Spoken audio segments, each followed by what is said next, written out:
So yes good afternoon everyone. So మనం మా WTO discussions లో ఉన్నాం కదా. Okay. So I already explained GATT. Okay. So GATT నుంచి WTO ఎలా ఫామ్ అయింది ఏంటి ఎవ్రీథింగ్ అనేది మనం ఆల్రెడీ చూసాం. Okay. And more over we're talking about WTO agreements. Okay. So WTO agreements గురించి మనం మాట్లాడుతున్నాం. So I already explain. So GATT యొక్క స్కోప్ అనేది చాలా నేరోగా ఉండేది అనమాట. Like only talks about trade tariffs వాటి గురించి. బట్ వేరేస్ WTO విషయంలో ఏంటంటే so it's scope has broadened అనమాట. అది బియాండ్ ట్రేడ్ అండ్ టారిఫ్స్ కి మించి వెళ్ళింది. లైక్ ఫర్ ఎగ్జాంపుల్ అగ్రికల్చర్ గురించి మాట్లాడడం జరిగింది. ఓకే. ఇంటెలెక్చువల్ ప్రాపర్టీ రైట్స్ గురించి మాట్లాడడం జరిగింది. అండ్ మోర్ ఓవర్ ఇన్వెస్ట్మెంట్స్ గురించి మాట్లాడడం జరిగింది. అండ్ ఎన్విరాన్మెంట్ కన్సర్న్స్ గురించి మాట్లాడింది. So everything it talked about. Okay. So ఈ ఫోర్ ఆస్పెక్ట్స్ మనం WTO డీటెయిల్ గా డిస్కస్ చేస్తాం. సో అందుకని అగ్రికల్చర్ పార్ట్ లో I already discussed agreement on agriculture. So agreement on agriculture లో అంటే ఇక్కడ కంప్లీట్ గా నేను అగ్రికల్చర్ రిలేటెడ్ సంబంధించి టాపిక్స్ అన్ని డిస్కస్ చేస్తాను which was very much inter related with WTO. Okay. Agriculture కి సంబంధించి ఏమేమి కండిషన్స్ ఉన్నాయి, ప్రొవిజన్స్ ఉన్నాయి, అండ్ ఏమేమి ఆబ్లిగేషన్స్ ఉన్నాయి, రెస్ట్రిక్షన్స్ ఉన్నాయి అనేది రిగార్డింగ్ WTO మనం మాట్లాడడం జరుగుతుంది. అయితే అగ్రిమెంట్ ఆన్ అగ్రికల్చర్ లో నేను ఫోర్ ఆస్పెక్ట్స్ గురించి మాట్లాడతానని చెప్పాను. ఒకటి వచ్చేసరికి మనకి market access, and second one వచ్చేసరికి మనకి domestic support, and third one వచ్చేసరికి export subsidy, and fourth one వచ్చేసరికి పేటెంటింగ్ ఆఫ్ ప్లాంట్ వెరైటీస్. ఈ ఫోర్ ఆస్పెక్ట్స్ మాట్లాడతాం. ఓకే. సో మార్కెట్ యాక్సెస్ గురించి ఆల్రెడీ నేను ప్రీవియస్ క్లాస్ లో కంప్లీట్ చేశాను. సో మార్కెట్ యాక్సెస్ లో ఫస్ట్ త్రీ థింగ్స్ నేను మాట్లాడాను. So first of all tariffication గురించి మాట్లాడాను. అంటే నాన్ టారిఫ్ బ్యారియర్స్ ఏవైతే ఉన్నాయో సో గ్రాడ్యువల్ గా నాన్ టారిఫ్స్ నుంచి టారిఫ్స్ కి తీసుకురావాలి. అండ్ మోర్ ఓవర్ ఈ టారిఫ్స్ విషయంలో కూడా ఏవైతే ఇనిషియల్ గా హై టారిఫ్స్ ఉంటాయి అవి స్లోగా ఆ లో టారిఫ్స్ కి తీసుకొచ్చి over a period of time ఏంటంటే ఫ్రీ ట్రేడ్ నెగోషియేషన్స్ అనేవి జరగాలి అని చెప్పేసి చెప్పడం జరిగింది అనమాట. సో ఫస్ట్ టారిఫికేషన్ ప్రాసెస్ అంటే నాన్ ట్రేడ్ బ్యారియర్స్ నుంచి టారిఫ్ బ్యారియర్స్ వరకు తీసుకురావడం and more over tariff reduction చేయాలని చెప్పాను. సో టారిఫ్ రిడక్షన్ కి what are the clauses developed countries అయితే so they has to reduce 36%. ఒకప్పుడు ఇచ్చిన టారిఫ్స్ తో ఇంపోజ్ చేసిన టారిఫ్స్ తో కంపేర్ చేస్తే సో 36% టారిఫ్స్ అనేది they have to reduced. And under developed countries I mean to say developing countries, ఈ developing countries under developed countries అంటారు. డెవలపింగ్ కంట్రీస్ ఇది developed countries, under developed countries, developing countries. Last category వచ్చేసరికి least developed countries అనమాట. So this developing countries they have to reduce the tariffs by 24% అని చెప్పాను. And general గా developing countries యొక్క commitments అనేవి developed countries యొక్క commitments తో 2/3 ఉంటాయి. అంటే డెవలప్డ్ కంట్రీస్ 36% కాబట్టి దీనికి 2/3 అనుకుంటే reverse resource so 24%. So developed countries తో కంపేర్ చేస్తే 2/3 కమిట్మెంట్స్ అనేవి డెవలపింగ్ కంట్రీస్ తీసుకోవడం జరుగుతుందని చెప్పాను అనమాట. అండ్ ఇది కూడా ఇప్పుడు so almost with in 6 years లో అనమాట. సో జనరల్ గా మనం ఇది 1995 స్టోరీ మాట్లాడుతున్నాం కాబట్టి విత్ ఇన్ 6 years అంటే 2001 కల్లా ఇవి రెడ్యూస్ చేయాలి అని చెప్పారు. అండ్ మనం what about the commitments of least developed countries ఎటువంటి కమిట్మెంట్స్ అనేవి ఏమీ లేవు. వాళ్ళ యొక్క టారిఫ్స్ విషయంలో కానీ ఏంటి కూడా ఎటువంటి కమిట్మెంట్స్ చేయలేదన్నమాట. Because they are very almost very low level of development కాబట్టి. అండ్ థర్డ్ కేటగిరీ వచ్చేసరికి ఏంటి చెప్పాను నేను preferential. So preferential access through tariff rate quota, preferential access through tariff rate quota. So దీన్నే జనరల్ గా TRQs అని చెప్పేసి పిలుస్తామని చెప్పాను. సో అంటే జనరల్ గా మనకి కోటా టారిఫ్స్ అనేవి ఉండడం జరుగుతుంది. అంటే ఇంత క్వాంటిటీకి మించి ఎక్స్పోర్ట్ చేయకూడదు, లేకపోతే ఇంత క్వాంటిటీకి మించి ఇంపోర్ట్ చేయకూడదు అని చెప్పేసి. ఓకే. దీస్ ఆర్ మోర్ డిస్టార్టింగ్ అని చెప్పాను, మోర్ స్ట్రింజెంట్ అని కూడా నేను ఆల్రెడీ ఎక్స్ప్లెయిన్ చేశాను. అయితే ఇది ఎంతవరకు ఇంపోజ్ చేయొచ్చు, ఈ కోటా రెస్ట్రిక్షన్స్ ఎంతవరకు ఇంపోజ్ చేయొచ్చు అంటే ఫర్ ఎగ్జాంపుల్ ఇండియా అనుకోండి. ఇండియా ఎంతవరకు కోటా రెస్ట్రిక్షన్స్ ఇంపోజ్ చేయొచ్చు. For example India want impose quota restrictions on wheat మీద కోటా రెస్ట్రిక్షన్స్ అనేది ఇంపోజ్ చేయాలి. అంటే ఇంత క్వాంటిటీ ఆఫ్ వీట్ మాత్రమే 1 year కి నేను ఇంపోర్ట్ చేయాలి, ఇండియాకి అంత మించి ఎక్స్పోర్ట్ చేయకూడదు. అయితే ఇండియాకి ఇంపోర్ట్ అవుతుంది, డిఫరెంట్ కంట్రీస్ వాళ్ళు ఎక్స్పోర్ట్ చేయాలన్నమాట. ఓకే. అప్పుడు ఇది ఎంతవరకు ఆ కోటా రెస్ట్రిక్షన్ ఇంపోజ్ చేయొచ్చు అంటే ఇండియా యొక్క it is very much related to it's domestic consumption అనమాట. అంటే సో ఇండియా అసలు ఒక particular financial year are annual year లో ఎంత వీట్ కన్జ్యూమ్ చేస్తుంది. ఫర్ ఎగ్జాంపుల్ ఇది ఒక 100 grams ఆఫ్ వీట్ ని కన్జ్యూమ్ చేస్తుంది అనుకోండి. ఓకే, ఇది కోటా రెస్ట్రిక్షన్స్ ఎంత వరకు పెట్టొచ్చు, మినిమం లో మినిమం 5%, అంటే మినిమం లో మినిమం 5 గ్రామ్స్ ఇంపోర్ట్ చేయించుకోవచ్చు అనమాట. అంటే మీరు 5 గ్రామ్స్ వరకు కూడా మీరు ఎక్స్పోర్ట్ చేయొచ్చు అని అదర్ కంట్రీస్ మీద ఇంపోజ్ చేయొచ్చు. అంతే తప్పితే నువ్వు 2% పెట్ట 1%, అంటే మినిమం లో మినిమం 5% అనేది మాత్రం ఇవ్వాలన్నమాట. అంటే లెస్ దాన్ 5% ఇవ్వకూడదు అనమాట. Are you getting the logic? So ఇది ఆ కోటా రెస్ట్రిక్షన్స్ లో కొంతవరకు ఏంటంటే మరీ దారుణమైన కోటా రెస్ట్రిక్షన్స్ అనేది ఉండకుండా, ఓకే, వాళ్ళ యొక్క డొమెస్టిక్ ప్రొడక్షన్ తో ఏంటంటే consumption, not production, domestic consumption తో దాన్ని రిలేట్ చేయడం జరిగింది. ఈ రకంగా కొంత లిబరలైజ్ చేసింది అనమాట కోటా రెస్ట్రిక్షన్స్. లేకపోతే మేము ఇంత ఇంపోర్ట్ చేయించుకుంటాం, ఇంతకన్నా ఎక్కువ మీరు ఎక్స్పోర్ట్ చేయకూడదు అనేటప్పుడు it is somewhat globalization కి అది కాన్షియన్స్ లో ఉండదు అనమాట. Okay, yes. So I already talked about these things. So market access గురించి ఆల్రెడీ డీటెయిల్ గా డిస్కస్ చేశాను. Now will move to domestic support అనమాట. Okay, so next one domestic support కి వెళ్ళిపోదాం. Okay, so what is this domestic support? Very very very important. ఎక్కువ current affairs లో వచ్చిన topic అంతా దీని గురించే రావటం జరుగుతుంది అనమాట.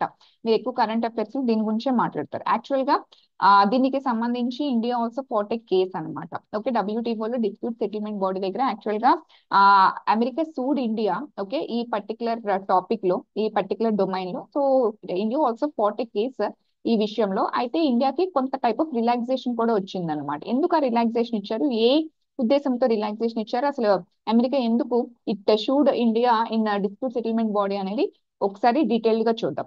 Okay, so domestic support it is more or less ఏంటంటే సబ్సిడీస్ రిలేటెడ్ అనమాట. సో ఎక్కువ కరెంట్ అఫైర్స్ లో మీరు చూస్తారు సబ్సిడీస్. అయితే దీనికి టెక్నికల్ గా there is a term. Okay, so ఈ టర్మ్ నేమే జనరల్ గా ఏఎంఎస్ అని పిలుస్తారు. ఏఎంఎస్ అంటే సో జనరల్ గా టోటల్, ఇది టెక్నికల్ గా మీకు సింపుల్ లాంగ్వేజ్ లో సబ్సిడీస్ అని చెప్పేసాను. బట్ డబ్ల్యూటీవీలో వాటిలో టెక్నికల్ గా దీని గురించి ఎలా మాట్లాడతారంటే ఏఎంఎస్ అని మాట్లాడతారు. ఏఎంఎస్ అంటే total aggregate measurement of support. Total aggregate measurement of support. Okay, so AMS అని మాట్లాడతారు, అంటే total aggregate measurement of support అని చెప్పేసి చెప్తారు అనమాట. ఓకే, సో నేను ఇక్కడ నుంచి కూడా ఏఎంఎస్ అనే వర్డ్ నే యూజ్ చేస్తాను. Okay, total aggregate measurement of support అంటే టోటల్ గా ఎంత సపోర్ట్ ఇస్తుంది, ఎవరు ఇస్తున్నారు, మన డొమెస్టిక్ కంట్రీ మనకి అగ్రికల్చరల్ రిలేటెడ్ ఆస్పెక్ట్స్ లో ఎంత సపోర్ట్ ఇస్తుంది. ఎలా ఇస్తుంది చెప్పండి support? In the form of providing subsidies provide చేయడం ద్వారా కదా సపోర్ట్ ఇస్తుంది. సో ఏఎంఎస్ అనేది గవర్నమెంట్ ఎంత సపోర్ట్ ఇస్తుంది, okay, aggregate measurement of support ఎంత సపోర్ట్ ఇస్తుంది, నథింగ్ బట్ సబ్సిడీస్. అందుకే దీన్ని నేను ఏఎంఎస్ అని చెప్తున్నాను, సబ్సిడీస్ అని చెప్తున్నాను అనమాట. ఓకే, సో ఏఎంఎస్ అంటే ఎంత వరకు సబ్సిడీ ప్రొవైడ్ చేయొచ్చు. ఈ క్లాసెస్ లో అసలు ఒక పర్టికులర్ డొమెస్టిక్ కంట్రీ, ఇండియా అనే కంట్రీ తన ఫార్మర్స్ కి అగ్రికల్చర్ రిలేటెడ్ ఆస్పెక్ట్స్ లో ఎంత వరకు సబ్సిడీ ప్రొవైడ్ చేయొచ్చు. ఓకే, ఏఎంఎస్ అంటే సబ్సిడీస్ ఎంత వరకు ప్రొవైడ్ చేయొచ్చు. ఇవి మళ్ళీ డెవలప్డ్ కంట్రీస్ కి ఒక టైప్ ఆఫ్ క్లాజ్ ఉంటుంది, అండ్ డెవలపింగ్ కంట్రీస్ కి ఒక టైప్ ఆఫ్ క్లాజ్ ఉంటుంది. సో డెవలప్డ్ కంట్రీస్ కి ఏంటంటే ఓకే ఎంత వరకు ప్రొవైడ్ చేయొచ్చు, they can provide subsidies up to 10% of the total agricultural output value. Total agricultural output value. Okay, so they can provide subsidies up to 10% of the total agricultural output value. ఇది under developed countries, that is nothing but developing countries. వాళ్ళు ఎంతవరకు subsidies provide చేయొచ్చు, 5%. Okay, so 5% of the total 5% of the total agricultural output value total agricultural output value అంటే ఎంత, agricultural output value ఎలా మాట్లాడతాం అంటే for example latest take wheat తీసుకుందాం అనుకోండి. సో వీట్ 100 గ్రామ్స్ టోటల్ గా ప్రొడక్షన్ అయింది ఆ పర్టికులర్ ఇయర్ లో, 10 రూపీస్ అనుకుందాం ఒక గ్రామ్. సో టోటల్ గా ఎంత, 1000 రూపీస్. ఫర్ ఎగ్జాంపుల్ టోటల్ ఇక్కడ ఓన్లీ వీటే పండిస్తున్నాం అనుకోండి. So what is the total agricultural output value, 1000 rupees అనమాట. ఓకే, సో లేకపోతే 100 రూపీస్ అలాగా. సో 5%, ఫర్ ఎగ్జాంపుల్ 100 రూపీస్ తీసుకున్నాం అనుకోండి. నేను జనరల్ గా ఎక్కువగా హండ్రెడ్స్ లో మాట్లాడుతాను, సో దట్ మీకు పర్సెంటేజెస్ వాల్యూస్ అర్థమవుతాయి. సో ఎంతవరకు సబ్సిడీస్ ఇవ్వచ్చు అంటే నీ యొక్క అగ్రికల్చర్ అవుట్పుట్ వాల్యూ 100 రూపీస్ అనుకోండి, నువ్వు ఎంతవరకు ఇవ్వచ్చు, 5 రూపీస్ వరకు నువ్వు సబ్సిడీ ఇవ్వచ్చు. అంటే దానికి సంబంధించి ఒక 5 రూపీస్ వరకు గవర్నమెంట్ ఖర్చు పెట్టుకోవచ్చు ఈ ప్రొడక్షన్ ప్రాసెస్ లో. ఈ 100 రూపీస్ పడుతుంది టోటల్ గా అవుట్పుట్ వాల్యూ వీటి మొత్తం బయటకు వచ్చేయడానికి. ఓకే, 100 రూపాయలు పడుతుంటే 100 రూపాయలు 5 రూపాయల వరకు గవర్నమెంట్ సబ్సిడీ ప్రొవైడ్ చేయొచ్చు. అంటే ఫార్మర్ హ్యాస్ టు, తను ఎక్స్పెన్సెస్ ఎంత ఉండాలి, 95 రూపీస్ ఫార్మర్ తన పాకెట్ నుంచి పెట్టుకొని 5 రూపీస్ వరకు సబ్సిడీ గవర్నమెంట్ ప్రొవైడ్ చేయొచ్చు. అంటే టోటల్ అగ్రికల్చర్ అవుట్పుట్ వాల్యూ నేను ఓన్లీ వీటికి చెప్పాను, ఇది అగ్రిగేట్ గా అంటారు అనమాట. వీటికి ఇవ్వచ్చు, రైస్ కి ఇవ్వచ్చు, షుగర్ కేన్ కి ఇవ్వచ్చు. టోటల్ గా అగ్రికల్చరల్ కామోడిటీస్ వాల్యూ ఉంటుందో అందులో 5% టోటల్ గా, అంటే 5% ఒక 100 బిలియన్స్ ఇస్తున్నారు అనుకోండి, 5% ఆఫ్ $100 బిలియన్ వరకు సబ్సిడీ ప్రొవైడ్ చేయొచ్చు అనమాట. ఓకే, అలాగా అండర్ డెవలప్డ్ కంట్రీస్ కి క్లాజ్ ఎంత 5% అనమాట. They can provide only up to 5% of they subsidy, 5% of subsidy అనమాట. Okay, it depends. ఓకే, అంటే మన అవుట్పుట్ వాల్యూ బట్టి అంత సబ్సిడీ ఇవ్వచ్చు అని చెప్పేసి. ఫర్ ఎగ్జాంపుల్ మనం ₹100 ప్రొడ్యూస్ చేస్తే ₹5 సబ్సిడీ ప్రొవైడ్ చేయగలం. 200 అవుట్పుట్ వాల్యూ అనుకో, ₹10 వరకు మనం సబ్సిడీ ప్రొవైడ్ చేయొచ్చు. అంటే it is related to the agricultural output value అనమాట. అలాగా ఐఎమ్ సారీ డెవలప్డ్ కంట్రీస్ కి ₹5. సారీ, డెవలప్డ్ కి 5%, అండర్ డెవలప్డ్ కి 10%. సారీ, నేను ఇది చూసా. ఓకే, అదేంటి తక్కువ ఉందని నేను ఆలోచిస్తున్నాను. Okay, sorry. So developed countries కి 5%, అండర్ డెవలప్డ్ కంట్రీస్ కి 10% అనమాట. అంటే అమెరికా ₹100 వాళ్ళ యొక్క అగ్రికల్చర్ అవుట్పుట్ వాల్యూ అంటే America can provide only ₹5. But అదే ఇండియా అనుకోండి, ₹100 అగ్రికల్చరల్ అవుట్పుట్ వాల్యూ అంటే ₹10 it can provide the subsidy అనమాట. సో జనరల్ గా ఎక్కువ రిలాక్సేషన్స్ అనేవి డెవలపింగ్ కంట్రీస్ కే ఉంటాయి కదా. సో వాళ్ళ యొక్క అగ్రికల్చరల్ అవుట్పుట్ వాల్యూ బట్టి సబ్సిడీ ప్రొవైడ్ చేయొచ్చు అనమాట. ఓకే, అదే డెవలప్డ్ కంట్రీస్ కంటే 5%, under developed countries developing countries అయితే 10% వరకు సబ్సిడీ ప్రొవైడ్ చేయొచ్చు అనమాట. ఓకే, ఏఎంఎస్ అని చెప్పేసి పిలుస్తారు. ఓకే, దీన్ని యాక్చువల్ గా కానీ ఇండియా యాక్చువల్ గా 2013 మీరు అగ్రికల్చర్ టాపిక్ మీరు రివైజ్ చేస్తూ ఉండుంటే, మనం నేషనల్ ఫుడ్ సెక్యూరిటీ యాక్ట్ ని 2013 లో పాస్ చేయడం జరిగింది. National food security act of 2013 అని చెప్తాను అనమాట. ఓకే, ఈ national food security act 2013 pass చేయడం జరిగింది. ఈ యాక్ట్ కింద government A lot of commitments అనేది చేసింది. దానివల్ల ఏ లాట్ ఆఫ్ సబ్సిడీస్ ఇవ్వవలసిన నీడ్ అయితే వచ్చింది అనమాట. Okay, A lot of subsidies ఇవ్వవలసి వచ్చింది. అయితే ఈ సబ్సిడీస్ ఎప్పుడైతే చాలా ఎక్కువగా, అంటే ఇప్పుడు ఈ సబ్సిడీస్ ఏంటి, ఈ 10% క్లాజ్ ని దాటేస్తున్నాయి అనమాట. Okay, it is exceeding the 10% clause. Actual గా మనకి డెవలపింగ్ కంట్రీస్ కి అకార్డింగ్ టు WTO నార్మ్స్ వరకు అగ్రికల్చరల్ సబ్సిడీస్ ఎంత వరకు ఇవ్వచ్చు, only 10% of their agricultural output value వరకు ఇవ్వచ్చు. బట్ ఈ యాక్ట్ మనం లాంచ్ చేసిన తర్వాత, ఈ యాక్ట్ ని ఎనాక్ట్ చేసిన తర్వాత, ఈ యాక్ట్ లో గవర్నమెంట్ చేసిన కమిట్మెంట్స్ ద్వారా ఏ లాట్ ఆఫ్ సబ్సిడీస్ ఇవ్వాల్సి వచ్చింది అనమాట. సో దీనివల్ల వీఆర్ వైలేటింగ్ WTO నార్మ్స్. ఏంటి వైలేట్ చేస్తున్నాం, యాక్చువల్ గా ఈ 10% క్లాజ్ ని మనం వైలేట్ చేస్తున్నాం అనమాట. ఓకే, సో ఈ 10% క్లాజ్ ఏదైతే ఉందో దాన్ని మనం వైలేట్ చేస్తున్నాం. సో దానివల్ల మనం ఈ 10% క్లాజ్ ని వైలేట్ చేస్తున్నాం అని చెప్పేసి, సో యుఎస్ఏ ఏం చేసిందంటే it sued India in dispute settlement body. Yesterday నేను structure of WTO already explain చేశాను కదా. ఓకే, సో ఆ స్ట్రక్చర్ ఆఫ్ WTO లో నేను మీకు ఎక్స్ప్లెయిన్ చేశాను ఏమేమి బాడీస్ ఉంటాయి. అందులో డిస్ప్యూట్ రెజల్యూషన్ మెకానిజం ఉంది. వేరే గ్యాట్ లో అది లేదు, బట్ వేరే WTO లో డిస్ప్యూట్ రెజల్యూషన్ మెకానిజం ఉంది. అదేంటంటే డిస్ప్యూట్ సెటిల్మెంట్ బోర్డ్ అని చెప్పాను. So America sued India dispute settlement body. అయితే డిస్ప్యూట్ సెటిల్మెంట్ బాడీలో ఇండియాకి కొంత రిలాక్సేషన్ అనేది రావటం జరిగింది అనమాట. ఈవెన్ దో మనం ఆ 10% క్లాజ్ ని వైలేట్ చేసినప్పటికీ మనకి కొంత రిలాక్సేషన్ వచ్చింది. ఎందుకు మనకి రిలాక్సేషన్ వచ్చిందంటే, మనం ఇచ్చిన ఆ స్టేట్మెంట్ ఏంటంటే, మేము ఈ 10% క్లాజ్ ని వైలేట్ చేసాం because we have to ensure food security. మా కంట్రీకి కావాల్సిన ఫుడ్ సెక్యూరిటీని మేము ఎన్ష్యూర్ చేయాలి కదా. మేము ఎక్కువ సబ్సిడీస్ అనేది మేము ప్రొవైడ్ చేయాలి మా ఫార్మర్స్ కి. ఎందుకంటే అలా మేము సబ్సిడీస్ ప్రొవైడ్ చేస్తేనే దే విల్ ప్రొడ్యూస్ మోర్, ఎక్కువ ప్రొడ్యూస్ చేస్తారు. అలా ప్రొడ్యూస్ చేస్తేనే మా యొక్క ఫుడ్ సెక్యూరిటీ నీడ్స్ ని, అంటే మా దగ్గర 100 మంది పాపులేషన్ ఉన్నారు, బట్ 100 మందికి కావాల్సిన ఫుడ్ ప్రొడక్షన్ మా ఇండియాలో జరగట్లేదు. ఓకే, మేము ఫార్మర్ కి ఇన్సెంటివ్ చేసి మీరు ఎక్కువ ప్రొడ్యూస్ చేయండి అని చెప్తే తప్పితే, మేము ఎంతో కొంత సబ్సిడీ ఇస్తే తప్పితే ప్రొడక్షన్ పెరగదు. ప్రొడక్షన్ పెరిగితే తప్పితే ఓకే మేము మా ఫుడ్ సెక్యూరిటీని ఎన్ష్యూర్ చేసుకోగలం. మా పాపులేషన్ కి తగ్గ ఫుడ్ సెక్యూరిటీ మేము ఎన్ష్యూర్ చేసుకోలేము. అందుకని మేము సబ్సిడీస్ అనేది ప్రొవైడ్ చేస్తున్నాం అన్న క్లాస్ తోని యాక్చువల్ గా మనం డిబేట్ చేయడం జరిగింది అనమాట. సో మేము ఎందుకు సబ్సిడీస్ ప్రొవైడ్ చేస్తున్నామంటే, ఇదేమో ట్రేడ్ కోసమో ఎక్స్పోర్ట్స్ ని పెంచడం కోసమో కాదు, మా ఫుడ్ సెక్యూరిటీని ఎన్ష్యూర్ చేయడం కోసం మేము ఈ క్లాజ్ ని వైలేట్ చేయాల్సిన పరిస్థితి వచ్చింది అని మనం డీటెయిల్డ్ రిపోర్ట్ అనేది ఇవ్వడం జరిగింది అనమాట. సో దాని వల్ల ఎప్పుడైతే మనం ఈ ఫుడ్ సెక్యూరిటీ క్లాజ్ ని ఎప్పుడైతే మనం జతపరిచామో, అలైన్ చేసామో, దీని కింద యాక్చువల్ గా మనకి కొంత రిలాక్సేషన్ అయితే వచ్చింది అనమాట. ఓకే, మనకైతే ఈ రిలాక్సేషన్ కూడా అంత ఈజీగా రాలేదు. దీని గురించి నేను ఇంకొంచెం డీటెయిల్ గా నేను ఎక్స్ప్లెయిన్ చేస్తాను Bali ministerial conference and trade facilitation agreements లో. ఓకే, ఎలా రిలాక్సేషన్ వచ్చింది అని చెప్పేసి. Okay, just hold on. అయితే దీని మీద మనకి ఇష్యూస్ అయితే ఉన్నాయని చెప్పేసి గుర్తుపెట్టుకుని, ఎక్కువగా ఇది కరెంట్ అఫైర్స్ లో కూడా రావడం జరుగుతుంది.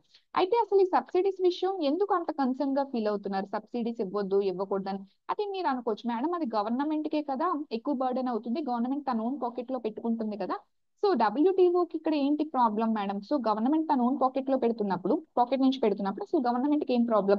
సో యాక్చువల్ గా దీ subsidies will create trade distortion అనమాట.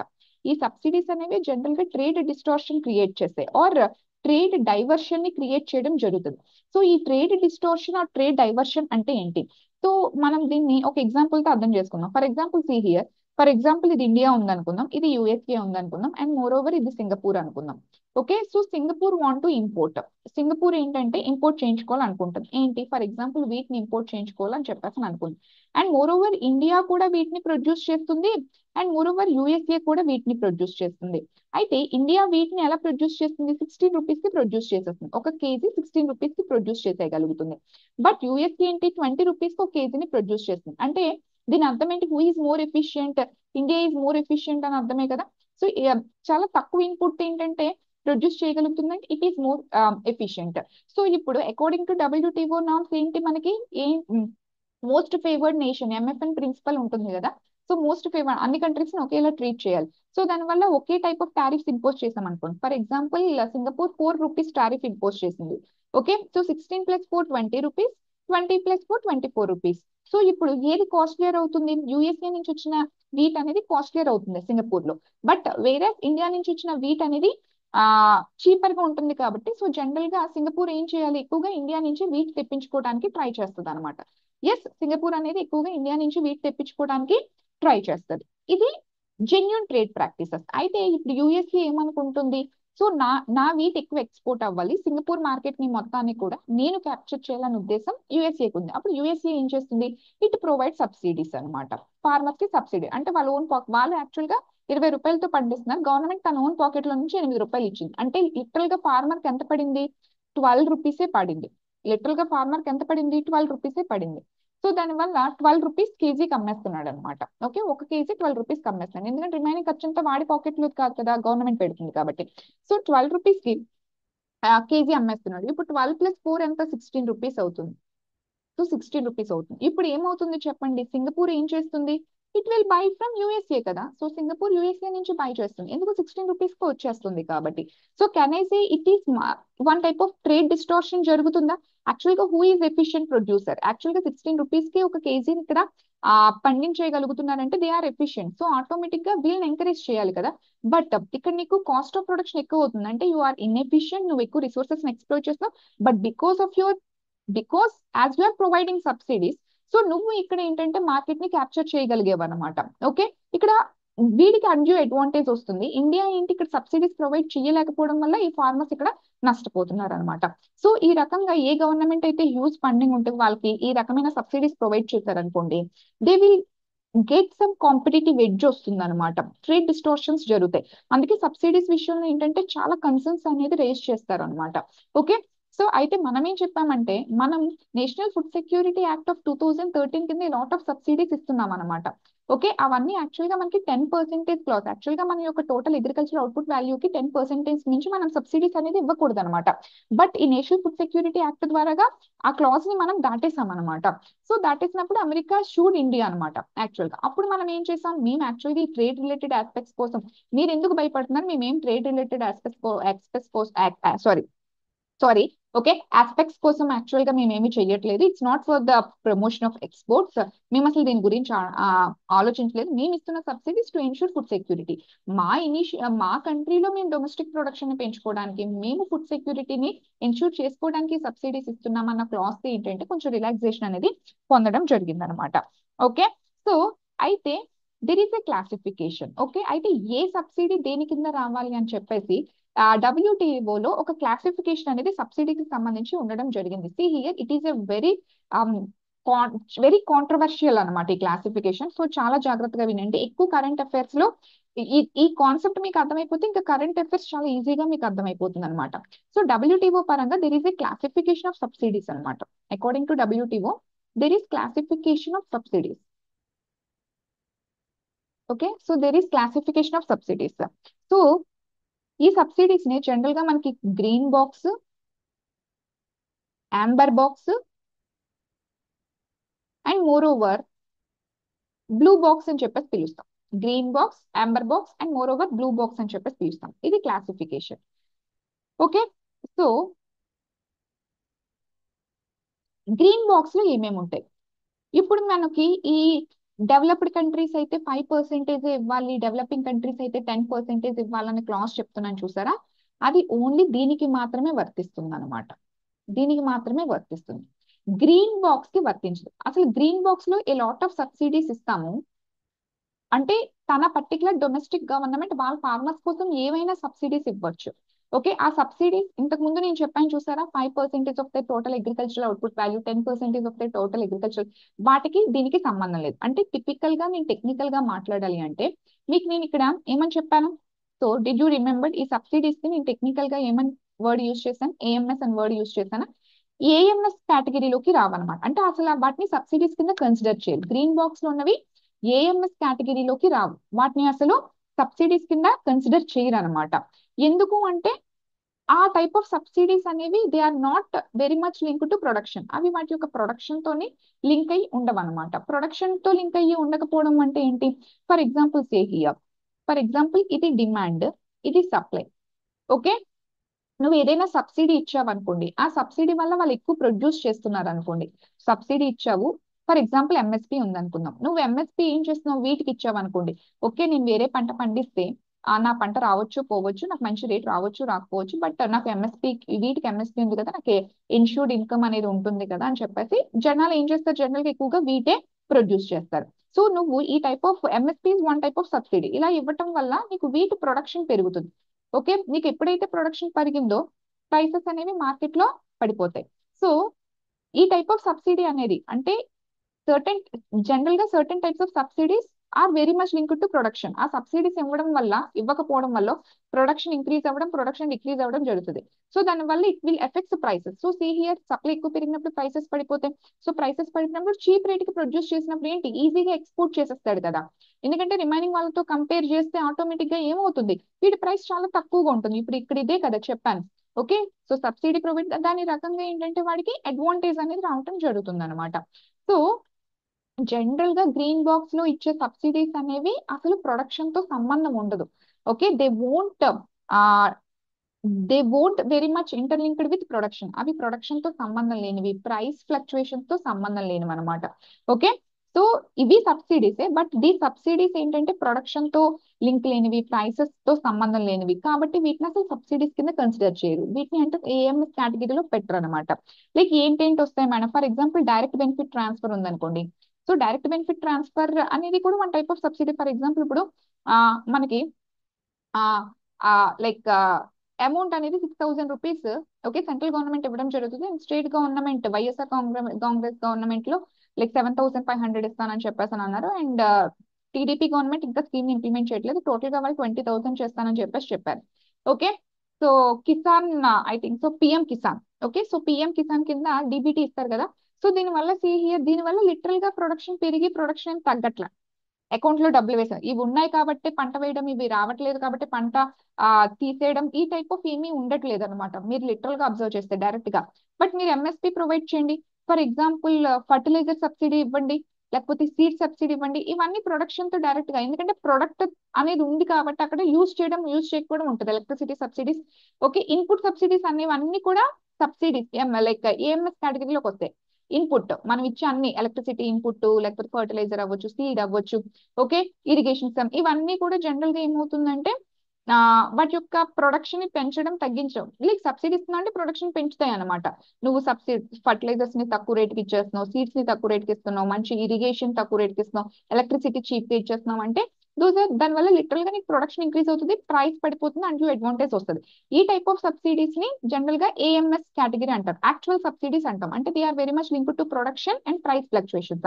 ఇలాంటివన్నీ ఆంబర్ బాక్స్ లోకి వస్తాయి, అవి యాక్చువల్ గా ఏఎంఎస్ కేటగిరీలో ఉంటాయి అనమాట, అవి యాక్చువల్ గా ఏఎంఎస్ కేటగిరీలో ఉండడం జరుగుతుంది. అవి ఏఎంఎస్ కేటగిరీ అంటే యాక్చువల్ సబ్సిడీస్ కింద ఎందుకంటే అవి ప్రొడక్షన్ తో లింక్ అయి ఉంటాయి కాబట్టి, ప్రైస్ ఫ్లక్చుయేషన్ ఉంటాయి కాబట్టి, ట్రేడ్ డిస్టార్షన్స్ జరుగుతాయి.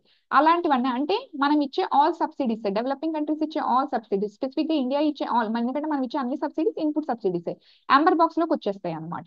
ఓకే, ఆంబర్ బాక్స్ లోకి వస్తాయి. బట్ డీబీటీ ఉంది చూస్తారా, డీబీటీ అనేది డైరెక్ట్ గా ప్రొడక్షన్ తో ప్రైస్ ఫ్లక్చుయేషన్స్ తో రిలేట్ అయి ఉండదు, అది గ్రీన్ బాక్స్ లోకి వస్తుంది.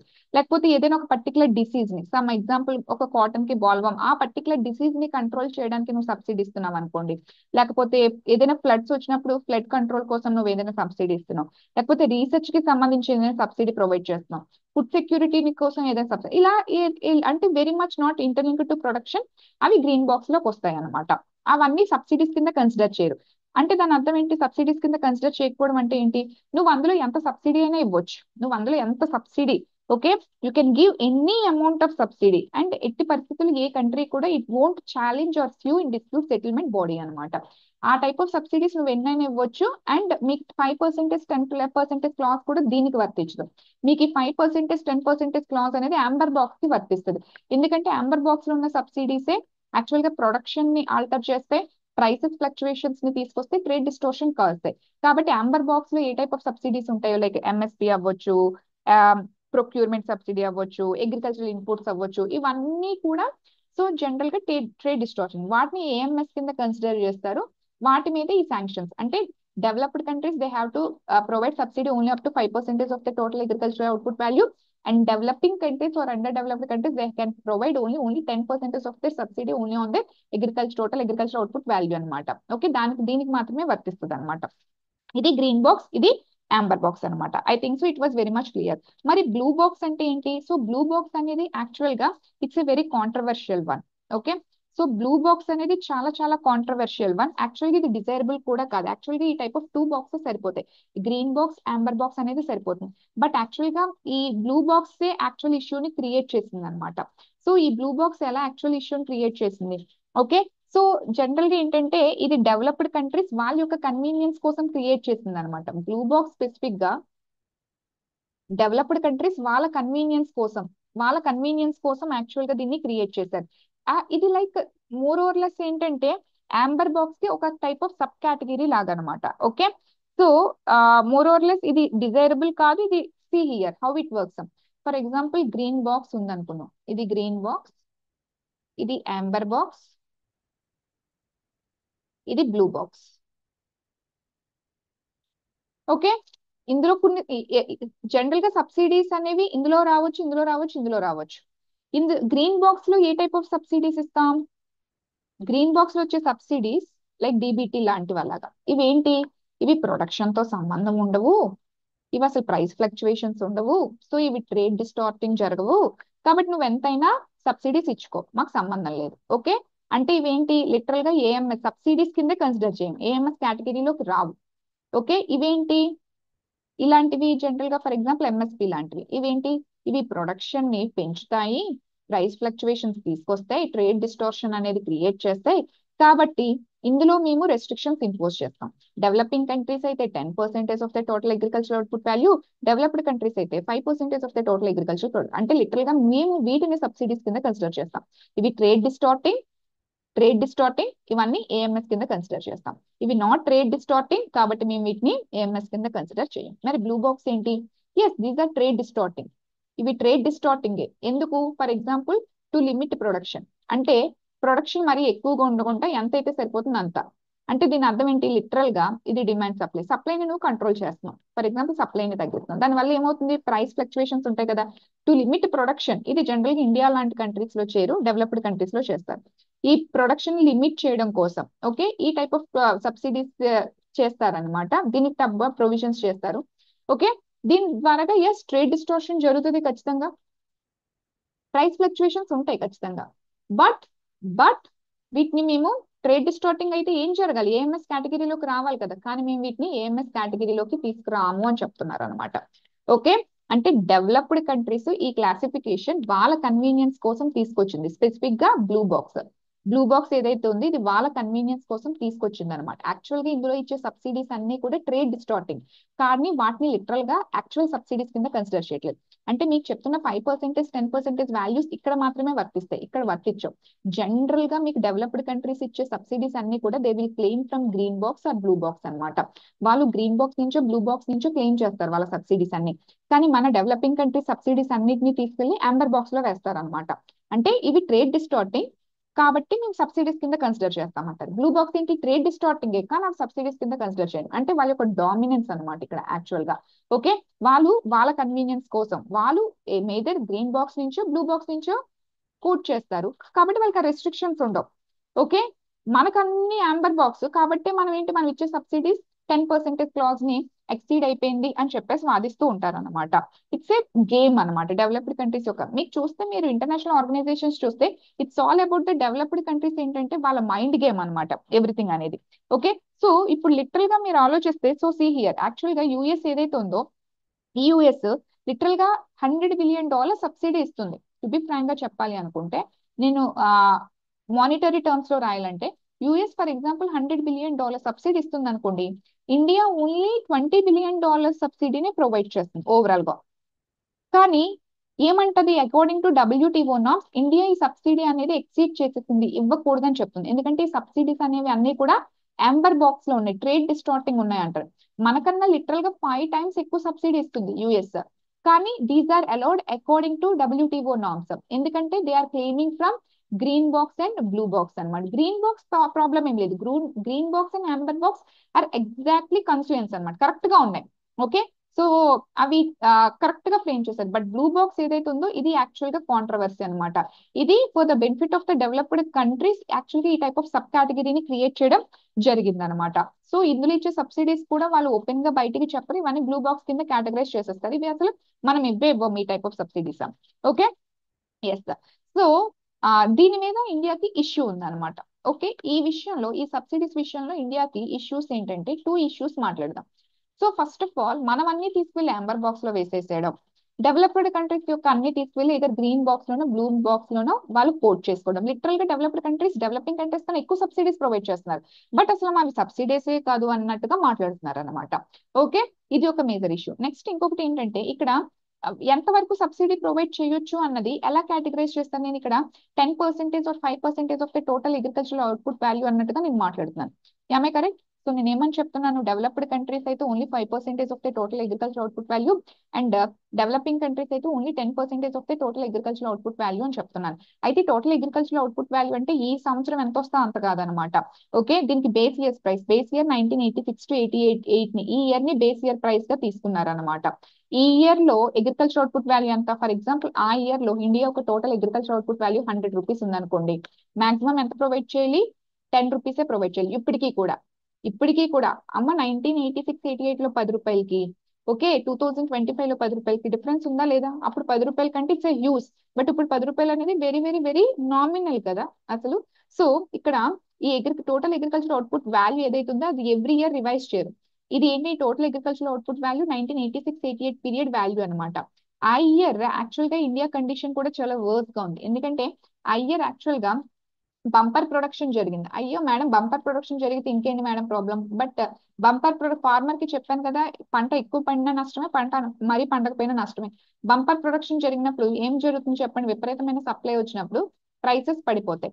అంటే దాని అర్థం 100 గ్రామ్స్ పండింది, 100 గ్రామ్స్ కి 10 రూపీస్ ఉందనుకోండి, నాట్ అన్ ఇష్యూ 1000. బట్ నీకు ఇక్కడ ఎంత, ఫర్ ఎగ్జాంపుల్ 500 గ్రామ్స్ వచ్చింది, బట్ లిటరల్ గా నీకు ఏంటంటే 1 రూపీ పడిపోయింది ప్రైస్. ఓకే, సో 1 రూపీకి దారుణంగా ప్రైస్ 500 రూపీస్ అయిపోయింది. అంటే అవుట్పుట్ వాల్యూ ప్రైస్ దారుణంగా డ్రాస్టిక్ గా పడిపోతుంది, value of the total agriculture output value తగ్గిపోతుంది. ఇప్పుడు 500 రూపీస్ అయిపోయింది ఆ రోజు, ఆ సంవత్సరం యాక్చువల్ గా agriculture total output value 500 rupees, దీనికి 5%. Can you able to imagine? Okay, almost 25 rupees ఎంతో ఇవ్వాలి సబ్సిడీ అంతే. అప్పుడు అప్పుడు అగ్రికల్చర్ అవుట్పుట్ వాల్యూకి అప్పుడు ఎంత సబ్సిడీ, 25 రూపీస్, ఇప్పటికీ అదే ఇవ్వమని చెప్తున్నారు. ఇది ఎంతవరకు correct? Okay, so base year ని రివైజ్ చేయాలి. అండ్ ఇండియా యొక్క మేజర్ ప్రాబ్లమ్స్ ఏమని చెప్తుంది, సో ఇండియా ఏమని అడుగుతుంది, బేస్ ఇయర్ ని మీరు రివైజ్ చేయండి. బేస్ ఇయర్ మీరు 1986-88 తీసుకున్నారు, ఇట్స్ నాట్ కరెక్ట్. ఆ ఇయర్ లో మాకు బంపర్ ప్రొడక్షన్ వచ్చి మా టోటల్ అగ్రికల్చర్ అవుట్పుట్ వాల్యూ కూడా చాలా దారుణంగా కనిపిస్తుంది. సో దానివల్ల మేము మా ఫార్మర్స్ ఎక్కువ సబ్సిడీస్ ఇవ్వలేకపోతున్నాం, please revise the base year. ఇది ఒక ఇష్యూ. సెకండ్ వన్ ఏంటంటే బ్లూ బాక్స్ ని కంప్లీట్ గా అబాండాన్ చేసేసండి. బ్లూ బాక్స్ ఏంటి, developed countries they are taking advantage of this. ఇది ఒక టైప్ ఆఫ్ ఏంటంటే కన్సీవింగ్ అనమాట, చీట్ చేయడం అనమాట. ఓకే, ఇది కరెక్ట్ కాదు అని చెప్పేసి చెప్పడం జరిగింది. ఐ థింక్ సో 3 బాక్సెస్ అర్థమై ఉంటాయి, green box, amber box and blue box. And fourth box వచ్చేసరికి మనకి special and differentiating box. Special and differentiating box. So ఏంటి స్పెషల్ అండ్ డిఫరెన్షియేటింగ్ బాక్స్ అనేది? ఇది జనరల్ గా లీస్ట్ డెవలప్డ్ కంట్రీస్ గురించి. మీకు blue box, green box and amber box అనేది only developed countries and developing countries కి సంబంధించాయి. బట్ మనకి లీస్ట్ డెవలప్డ్ కంట్రీస్ కి ఉన్న సెపరేట్ బాక్స్ ఏంటంటే స్పెషల్ అండ్ డిఫరెన్షియేటింగ్ బాక్స్ అనేది లీస్ట్ డెవలప్డ్ కంట్రీస్ కోసం. ఓకే, సో వీళ్ళు ఏంటంటే they can provide has much as subsidies. వీళ్ళకి unilateral concessions, a lot of concessions ఉంటాయి. ఇంకా నో నెగోషియేషన్స్ అనమాట. వీళ్ళు ఎంత కావాలంటే అంత ఇచ్చుకోవచ్చు, because they are very much least developed countries కాబట్టి. సో వీళ్ళు ఇచ్చే సబ్సిడీస్ అన్ని కూడా జనరల్ గా స్పెషల్ అండ్ డిఫరెన్షియేటింగ్ బాక్స్ లో రాయటం జరుగుతుంది అనమాట. Okay, so I think so boxes కి సంబంధించి అర్థమై ఉంటుంది అనుకుంటున్నాను. ఓకే, సో ఇది అయిపోలేదు ఇంకా డొమెస్టిక్ సపోర్ట్. ఓకే, ఇది డొమెస్టిక్ సపోర్ట్. అయితే ఇప్పుడు ఒకసారి నేషనల్ ఫుడ్ సెక్యూరిటీ యాక్ట్ గురించి మాట్లాడతాను, because it is very much interlinked అనమాట. ఓకే, సో మనం 2013 లో నేషనల్ ఫుడ్ సెక్యూరిటీ యాక్ట్ ని తీసుకురావడం జరిగింది. National food security act of 2013. Okay, ఈ నేషనల్ ఫుడ్ సెక్యూరిటీ అంటే మేజర్ గా ఆల్రెడీ అగ్రికల్చర్ టాపిక్ అయిపోయింది కాబట్టి ఐఎమ్ నాట్ రిపీటింగ్ ఇట్ అనమాట. So according to this national food security act అంటే in order to enhance food security ఏంటి, దీనివల్ల lot of subsidies అనేది మనం ప్రొవైడ్ చేయడం జరిగింది. సో ఇవన్నీ కూడా మనం ఇచ్చే సబ్సిడీస్ అనేవి ఏంటి, ఇన్పుట్ సబ్సిడీస్ ఎక్కువ ఇస్తాం కదా, ఆల్రెడీ నేను సబ్సిడీస్ లో చెప్పాను కదా. ఇన్పుట్స్ అంటే ఇవన్నీ లిటరల్ గా మనకి యాంబర్ బాక్స్ లో వస్తున్నాయి అనమాట. సో యాంబర్ బాక్స్ లో రావడం వల్ల మనం మాక్సిమం ఏంటి, ఆ బేస్ ఇయర్ ప్రైస్ లో 10%, 1986-88లో 88 పీరియడ్ లో 10% సబ్సిడీ ప్రొవైడ్ చేయాలి. బట్ లిటరల్ గా మనం దాన్ని ఎక్సీడ్ చేస్తాం అనమాట, ఆ లిమిట్ ని దాటేస్తాం. అందుకని America sued India dispute settlement body. అప్పుడు మనం ఫుడ్ సెక్యూరిటీ కింద మనం దీన్ని రిలాక్సేషన్, అంటే ఆ రిలాక్సేషన్ ఏం మనకి ఈజీగా వచ్చేలేదన్నమాట. మీకు తర్వాత నేను మినిస్టీరియల్ కాన్ఫరెన్సెస్ చెప్తాను అనమాట. అంటే డబ్ల్యూటీఓ, ఇప్పుడు సి హియర్ నేను ఉరుగ్వే రౌండ్ ఆఫ్ కాన్ఫరెన్స్ చెప్పాను చూసారా నా గ్యాట్ లో. Okay, Uruguay 8th round, Uruguay round of conference. అలాగే డబ్ల్యూటీఓ లో కూడా డిఫరెంట్ కాన్ఫరెన్సెస్ ఉంటాయి. ఓకే, ఎవ్రీ 2 years అలాగా. సో అందులో మనకి సింగపూర్ ఇష్యూస్ ఉన్నాయి. Okay, Doha round of conference లో ఇష్యూస్ ఉన్నాయి. తర్వాత బ్యాలీ మినిస్టర్, అలా 4-5 ఇంపార్టెంట్ కాన్ఫరెన్సెస్ లో చెప్తాను. ఫర్ ఎగ్జాంపుల్ మీరు ఎన్విరాన్మెంట్ చూడండి, ప్యారిస్ అగ్రిమెంట్ అని, క్యోటో ప్రోటోకాల్ అని, సర్టెన్ థర్డ్ క్యోటో ప్రోటోకాల్ కి, ప్యారిస్ అగ్రిమెంట్ కి. ఓకే, కాప్స్ లో సర్టెన్ కాప్స్ అనేవి చాలా చాలా ఇంపార్టెంట్ కదా. సో అదే విధంగా అలాగే గ్యాట్ లో కూడా సర్టెన్ మినిస్టీరియల్ కాన్ఫరెన్స్ ఇంపార్టెంట్.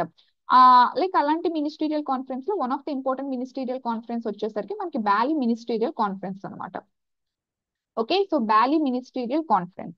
ఈ బ్యాలీ మినిస్టీరియల్ కాన్ఫరెన్స్ లో యాక్చువల్ గా మనకి ట్రేడ్ ఫెసిలిటేషన్ అగ్రిమెంట్ ని సైన్ చేయమని డెవలప్డ్ కంట్రీస్ మనల్ని కంపెల్ చేసాయి.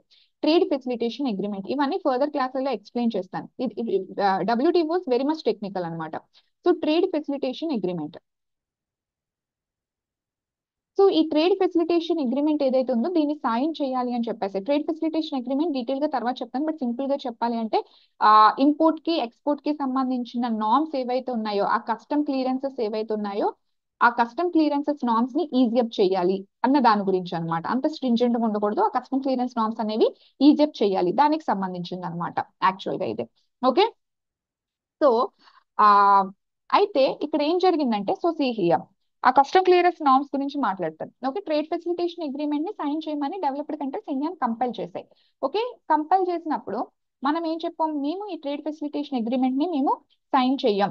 ఓకే, సో ఇది సైన్ చేయమని చెప్పేసి చెప్పాం. అండ్ మోర్ ఓవర్ ఎందుకు సైన్ చేయమంటే, మేము ఇచ్చే సబ్సిడీస్ ఏవైతే ఉన్నాయో ఈ సబ్సిడీస్ విషయంలో మీరు మమ్మల్ని చాలా ఇబ్బంది పెడుతున్నారు అని చెప్పేసి మనం ఈ విషయంలో మనం మంచి స్టాండ్ తీసుకోవడం జరిగింది అనమాట. ఓకే, సో ఆ టైంలో మనం ఒక పీస్ క్లాజ్ ని సైన్ చేయడం జరిగింది అనమాట. ఒక పీస్ క్లాజ్ ని యాక్చువల్ గా టైంలో సైన్ చేయడం జరిగింది అనమాట. ఈ పీస్ క్లాజ్ అంటే ఏంటి అంటే, సో ఆ టైంలో డబ్ల్యూటీఓ ఏం చెప్పిందంటే బ్యాలీ మినిస్టీరియల్ కాన్ఫరెన్స్ లో, yes developing countries can exceed the 10% limit. మనది 10% లిమిట్ ఉంది కదా. సో డెవలపింగ్ కంట్రీస్ అనే వాళ్ళు వాళ్ళ యొక్క 10 యాంబర్ బాక్స్ లో ఉన్న సబ్సిడీస్ ఏవైతే 10% లిమిట్ ఉంటాయో, they can exceed their 10% limit. ఈ 10% లిమిట్ ని వాళ్ళు ఎక్సీడ్ చెయ్యవచ్చు. ఎప్పుడు, ఏంటి condition? Okay, in order to enhance their food security, వాళ్ళ ఫుడ్ సెక్యూరిటీ కన్సర్న్స్ కి సంబంధించి అయితే they can exceed this 10% limit అని చెప్పడం జరిగింది. అంటే only in the case of వాళ్ళ ఫుడ్ సెక్యూరిటీని ఎన్షూర్ చేసుకోవడానికి మాత్రమే యాక్చువల్ గా ఈ 10% లిమిట్ ఏదైతే ఉందో దీన్ని ఎక్సీడ్ చేయొచ్చు అని చెప్పేసి చెప్పడం జరిగింది అనమాట. ఓకే, సో దానికి వీళ్ళు పర్మిషన్ ఇచ్చారు డబ్ల్యూటీఓ. సో అప్పుడు ఈ కాన్ఫరెన్స్ లోనే మనం పీస్ క్లాజ్ ని సైన్ చేసాం. అయితే ఇది ఎంత వరకు they can exceed this limit, ఎక్కడి వరకు? ఓన్లీ 2017 వరకే దీన్ని ఎక్సీడ్ చేయొచ్చు, ఆ తర్వాత ఒప్పుకోమని చెప్పేసి చెప్పింది. అప్పుడు ఇండియా ఏమంది, 2017 వరకు మీరు ఇవ్వడం ఏంటి, ఇది కరెక్ట్ కాదు, మా ఫుడ్ సెక్యూరిటీ అంటే మీరు ఒక టైం లిమిట్ ఇస్తే అయిపోతుందా. ఓకే, ఎందుకంటే 2013 లో మనకి ఇష్యూ స్టార్ట్ అయింది, మీకు అర్థమైందని ఇష్యూ ఫుడ్ సెక్యూరిటీ 2013 లో స్టార్ట్ అయింది.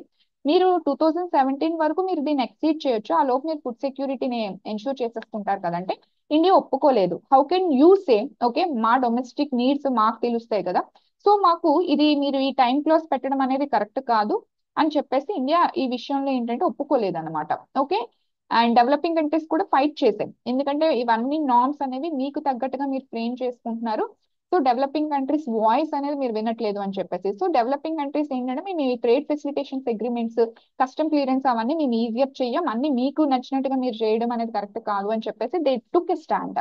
సో అప్పుడు యాక్చువల్గా పీస్ క్లాస్ ని దెన్ ఓకే డెవలపింగ్ కంట్రీస్ తో ఈ ట్రేడ్ ఫెసిలిటేషన్ అగ్రిమెంట్స్ ని సైన్ చేయించుకోవడానికి ఒక మెట్టు దిగి వాళ్ళు ఏం చేశారంటే they extended to indefinite period.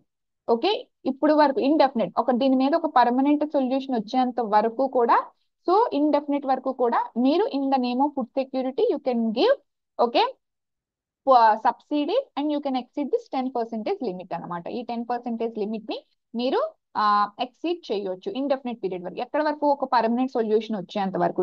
దీని మీద ఇంకా పర్మనెంట్ సొల్యూషన్ అనేది ఇంకా రాలేదు, అది అచీవ్ చేసేంత వరకు కూడా ఇండెఫినెట్ గా మీరు దీన్ని ఇచ్చుకోవచ్చు. అండ్ అప్పటి నుంచి ఏంటంటే మనం ఈ కండిషన్ కింద ఈ 10% ఎక్సీడ్ లిమిట్ ని దాటి మనం ఎక్కువ సబ్సిడీస్ అనేది ప్రొవైడ్ చేయడం జరుగుతుంది.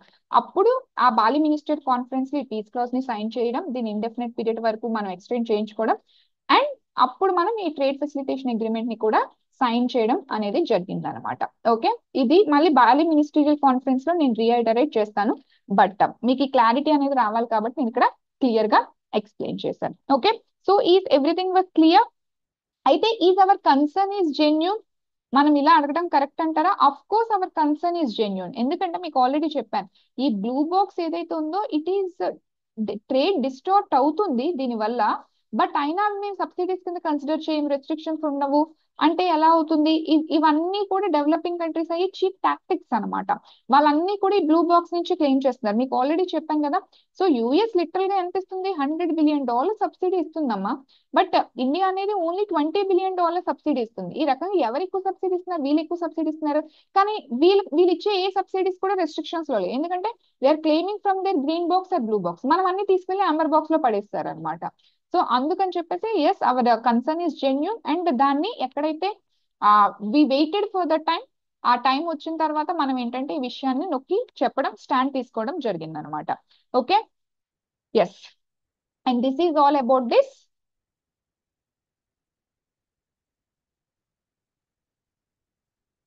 Domestic support. Okay, so market access, first one market access అయిపోయింది, and second one domestic support అయిపోయింది. Now let's move on to export subsidies. Okay, so let's move on to export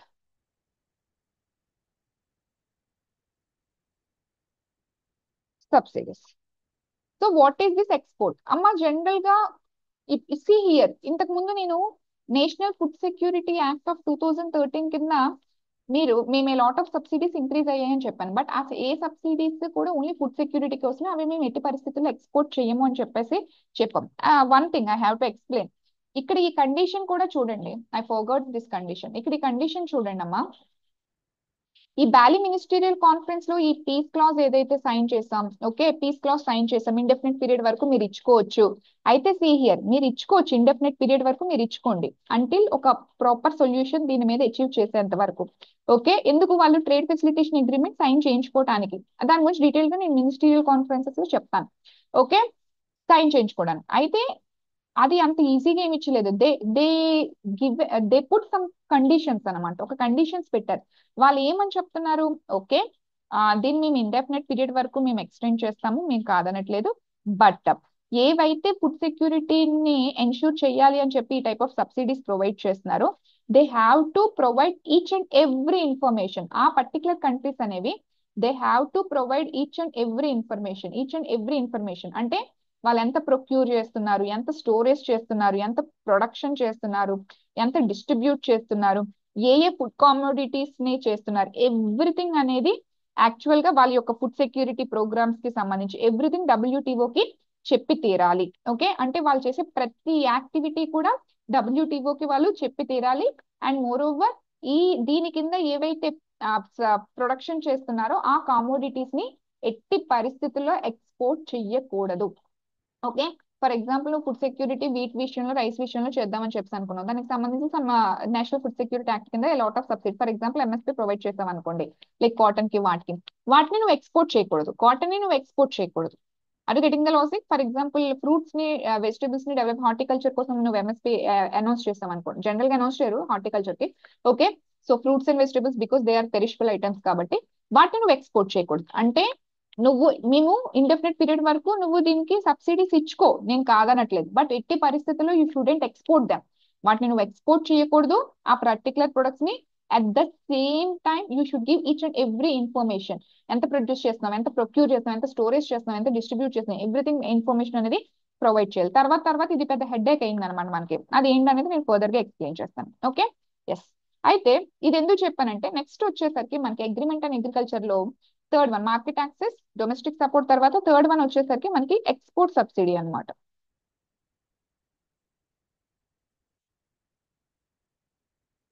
okay, so export subsidy. So ఏంటి export subsidy? ఇది చూడండి, export subsidy అంటే specific గా subsidies ఎందుకు ఇస్తామంటే export potential ని పెంచడానికి. అంటే ఫర్ ఎగ్జాంపుల్ పొటాటో ఉంది, నువ్వు పొటాటోని ఎక్స్పోర్ట్ చేయాలనుకుంటున్నావు ఇండియా, అప్పుడు ఏం చేస్తుంది, ఎవరైతే పొటాటో పండించి ఎక్స్పోర్ట్ చేస్తారో వాళ్ళకి నేను ఇంత సబ్సిడీ ఇస్తాను అని చెప్పేసి చెప్తుంది అనమాట. అంటే స్పెసిఫిక్ గా సబ్సిడీ నువ్వు దేనికోసం ఇస్తున్నావు, ఎక్స్పోర్ట్ పొటెన్షియల్ ని పెంచడానికి. Okay, in order to increase your exports ని నువ్వు ఈ సబ్సిడీస్ ప్రొవైడ్ చేస్తావు. అవి ఇనీషియల్ గా వాళ్ళ మార్కెట్ ని ఎన్హాన్స్ చేసుకోవడానికి చాలా గవర్నమెంట్స్, ఫర్ ఎగ్జాంపుల్ 1991 లో మనకి బిఓపి క్రైసిస్ వచ్చింది, మనకి ఆ టైంలో ఎక్కువ export subsidies government LPG reforms కింద ప్రొవైడ్ చేసింది. అంటే మీరు ఎక్కువ ప్రొడ్యూస్ చేయండి, మీరు ఎక్కువ ఎక్స్పోర్ట్ చేయండి, ఎందుకంటే ఎక్కువ ఎక్స్పోర్ట్ చేస్తే ఏమొస్తాయి మనకి, ఫారెక్స్ అనేది రావటం జరుగుతుంది కదా. సో అందుకని ఎక్కువ ఎక్స్పోర్ట్ పొటెన్షియల్ పెంచడం కోసం యాక్చువల్ గా ఎక్స్పోర్ట్ చేసిన ఓన్లీ ఎక్స్పోర్ట్ చేస్తారు ఎవరైతే ఈ సబ్సిడీస్ ఎవరికి వర్తిస్తుందంటే ఎవరైతే దీన్ని ఎక్స్పోర్ట్ చేస్తారో వాళ్ళకి ఆ సబ్సిడీ వర్తిస్తుందని చెప్పేసి ఎక్స్పోర్ట్ సబ్సిడీస్ ఉండడం జరుగుతుంది అనమాట. ఓకే, సో ఈ సబ్సిడీకి సంబంధించిన క్లాజెస్ అనమాట. అయితే డెవలప్డ్ కంట్రీస్ కి అండ్ డెవలపింగ్ కంట్రీస్ కి ఖచ్చితంగా డిఫరెన్స్ ఉంటుంది కదా. సో ఏమని చెప్పింది అంటే in terms of value, in terms of value and also in terms of quantity, in terms of value and in terms of quantity అనమాట. So in terms of value అంటే ఏంటి, in terms of value in terms of quantity అంటే ఆ value ఎంత ఉండాలి.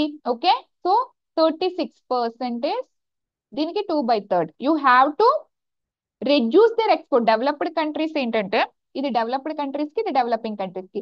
Developed countries ఏం చేయాలంటే they have to reduce their export subsidy. Okay, so ఒకప్పుడు 100 రూపీస్ ప్రొవైడ్ చేస్తున్నారు అనుకోండి, 36% తగ్గించాలి. అంటే 36 రూపీస్ తగ్గించాలి అంటే 100 - 36 ఎంత, 64 రూపీస్ ఇప్పుడు నువ్వు సబ్సిడీ ప్రొవైడ్ చేయాలి. Are you getting the logic? Okay, నువ్వు ఎక్స్పోర్ట్ సబ్సిడీ ఎక్స్పోర్ట్ చేయడం కోసం సబ్సిడీ ఇస్తున్నావు, ఒకప్పుడు 100 రూపాయలు ఇచ్చావు, ఇప్పుడు ఎంత, 36% సబ్సిడీ తగ్గించాలి. అంటే 36 రూపీస్ అంటే ఓన్లీ 64 రూపీస్ మాత్రమే నువ్వు ఇప్పుడు సబ్సిడీ అనేది ప్రొవైడ్ చేయాలి. Okay, developed countries they have to reduce their export subsidy by 36%.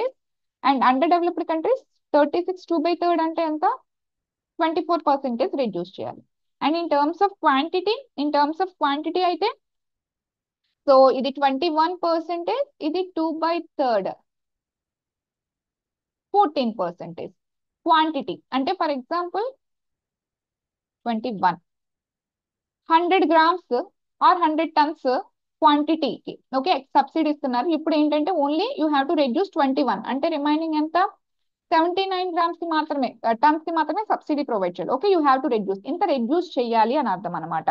Okay, మీకు అర్థమవుతుందో లేదో, అది కూడా సి హియర్ ఎప్పటికీ. So see here 1986 to 1990 period, 1986 to 1990 period అంటే ఏంటి, ఈ 1986 to 1990 పీరియడ్ అంటే ఏంటి. సో సి హియర్ నేను దీన్ని డీటెయిల్ గా ఎక్స్ప్లెయిన్ చేస్తాను ఎవరికైతే అర్థం కాలేదో. So see here developed countries ఏం చేయాలంటే they have to reduce their export subsidy by 36%, value or quantity terms లో 21%. They have to reduce 36% in terms of their value or 21% in terms of their quantity.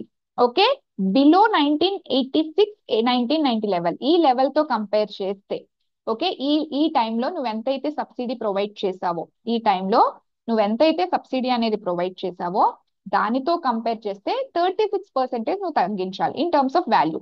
దానితో compare చేస్తే 21% తగ్గించాలి in terms of the quantity. Are you getting the logic? Developing countries కి norms వేరే అనమాట. అంటే simple గా చెప్పాలి అంటే ఫర్ ఎగ్జాంపుల్ 1986 1990లో ఈ టైం పీరియడ్ లో ఇండియా తీసుకుందాం. For example India wheat quantity value 10 million tons subsidy provide చేసింది. 10 మిలియన్ టన్స్ సబ్సిడీ ప్రొవైడ్ చేసింది. So developing countries in terms of quantity okay 14% తగ్గించాలి. అంటే ఇప్పుడు ఓన్లీ 8.6 మిలియన్ టన్స్ కే నువ్వు సబ్సిడీ ప్రొవైడ్ చేయాలి. ఒకప్పుడు నువ్వు 10 మిలియన్ టన్స్ కి సబ్సిడీ ప్రొవైడ్ చేస్తావు, ఇప్పుడు ఓన్లీ 8.6 మిలియన్ టన్స్ కే నువ్వు సబ్సిడీ అనేది ప్రొవైడ్ చేయాలి. Okay, export subsidy. And more over వాల్యూలో $10 బిలియన్ ప్రమోట్ చేసావు in terms of value. Okay, అంత సబ్సిడీ ఇచ్చు. యూ హ్యావ్ టు రిడ్యూస్ 24% కదా, ఆల్మోస్ట్ $7.6 బిలియన్. ఇంత మాత్రమే నువ్వు ఎక్స్పోర్ట్ సబ్సిడీ అనేది ఇవ్వాలి. ఇన్ టర్మ్స్ ఆఫ్ వాల్యూ ఇంత సబ్సిడీ ఇవ్వాలి, ఇన్ టర్మ్స్ ఆఫ్ క్వాంటిటీ ఇంత క్వాంటిటీకి నువ్వు సబ్సిడీ అనేది ప్రొవైడ్ చేయాలి. ఓకే, ఇప్పుడు నువ్వు ఎంత ఇవ్వాలి? $7.6 బిలియన్ మాత్రమే సబ్సిడీ ప్రొవైడ్ చేయాలి. ఓకే, ఎక్స్పోర్ట్స్ కి. అండ్ 8.6 మిలియన్ టన్స్ కి మాత్రమే నువ్వు అంత క్వాంటిటీకి మాత్రమే ఎక్స్పోర్ట్ సబ్సిడీ అనేది నువ్వు ఇవ్వాలి అని అర్థం అనమాట. ఓకే, ఇది ఎక్స్పోర్ట్ అంటే ఎక్స్పోర్ట్ సబ్సిడీస్ అనేది over a period of time gradual గా తగ్గించాలి. అది మళ్ళీ డెవలప్డ్ కంట్రీస్ కి డెవలపింగ్ కంట్రీస్ కి కండిషన్స్ వేరు అనమాట. ఈ ఫిగర్స్ గుర్తు పెట్టుకోవాలమ్మా. ఇవి యూపీఎస్సీలో అయితే లాట్ ఆఫ్ టైమ్స్ మెయిన్స్ లో కొన్ని టాపిక్స్ అయితే ఇందులో 2-3 మెయిన్స్ క్వశ్చన్స్ ఉన్నాయి. లాట్ ఆఫ్ ప్రిలిమ్స్ క్వశ్చన్స్ అయితే మాత్రం ఉన్నాయి అనమాట. Okay, and next one fourth one వచ్చేసరికి ఫైనల్ గా పేటెంటింగ్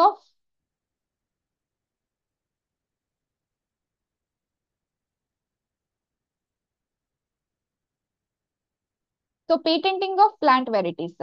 ఇది మీకు గుర్తుందో లేదో, మీకు ఐ హావ్ ఎక్స్ప్లెయిన్ అగ్రికల్చర్ లో నేను ఒక యాక్ట్ ఎక్స్ప్లెయిన్ చేశాను. ఇది ఇంపార్టెంట్ అమ్మా. It's regarding patent rights only. ఏంటది? Protection of plant varieties and farmer rights act of 2001. Okay, so protection of plant varieties and farmers rights act of 2001. Okay, ఏంటిది? So see here, దీని కింద okay agreement on agriculture లో ఏం మాట్లాడుతుంది? The plant varieties, different genetic resources ఉంటాయి కదా actual గా, different plant varieties. Rice లో మనకి డిఫరెంట్ టైప్స్ ఆఫ్ వెరైటీస్ ఉంటాయి, వీటిలో డిఫరెంట్. ఆ ప్లాంట్ వెరైటీస్ అనేవి మీకు సీడ్ బ్యాంక్స్ ఇవన్నీ కూడా చెప్పాను అగ్రికల్చర్ లో. ఆ ప్లాంట్ వెరైటీస్ ప్రొటెక్ట్ చేయాలి. ఎలా ప్రొటెక్ట్ చేయాలి? దీన్ని ప్రొటెక్ట్ చేయడానికి చాలా మెకానిజమ్స్ ఉన్నాయి. అండర్ పేటెంట్ రైట్స్ కింద నువ్వు ప్రొటెక్ట్ చేయొచ్చు. ఓకే, దీని గురించి డీటెయిల్ గా మాట్లాడతాను ఈ పేటెంట్ అనేది. ఓకే, లేకపోతే we are having some international union for protection of new varieties of plants.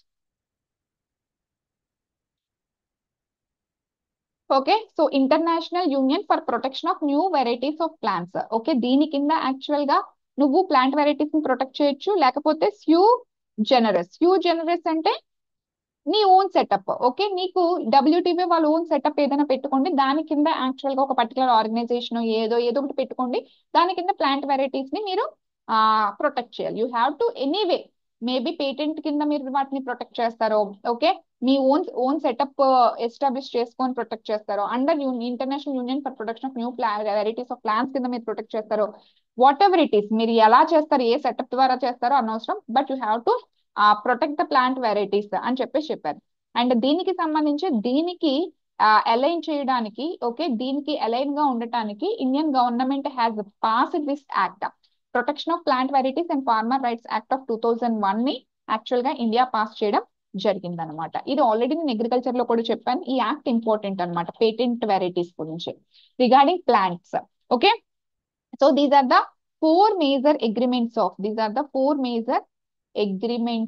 Of agreement on agriculture అనమాట. ఓకే, సో నేను ఓన్లీ ఇప్పటికే అగ్రిమెంట్ ఆన్ అగ్రికల్చరే చెప్పాను. అగ్రిమెంట్ ఆన్ అగ్రికల్చర్ లో 4 థింగ్స్ నేను ఇక్కడ డీటెయిల్ గా మాట్లాడడం జరిగింది అనమాట. ఓకే, ఒకటి వచ్చేసరికి market access. I think so market access అర్థమై ఉంటుంది. Tariffication, reduce of tariffs.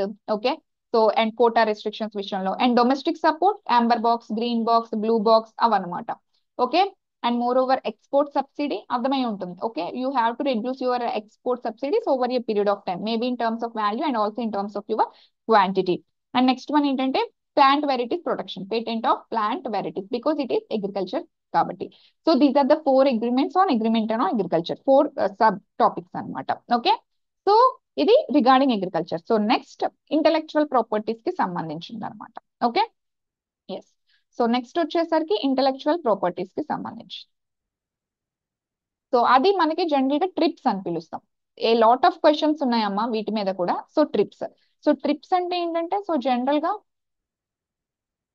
Trade related aspects of intellectual property rights. Okay, so trade related aspects of intellectual property rights అన్నమాట. ఓకే, సో మీకు ఆల్రెడీ ఇంటలెక్చువల్ ప్రాపర్టీ రైట్స్ అంటే ఏంటో నేను already explain చేశాను. ఇది చూడండి, ట్రిప్స్ చాలా చాలా ఇంపార్టెంట్ అమ్మా. Trade related aspects of intellectual property rights full form. Okay, so actual గా అండర్ దిస్, యాక్చువల్ గా ఈ మెంబర్ కంట్రీస్ ఏవైతే ఉన్నాయో they have to provide at least, they have to provide at least minimum level of protection. Okay, they have to provide at least minimum level of protection, minimum level of protection to 7 categories of intellectual, to 7 categories of intellectual property.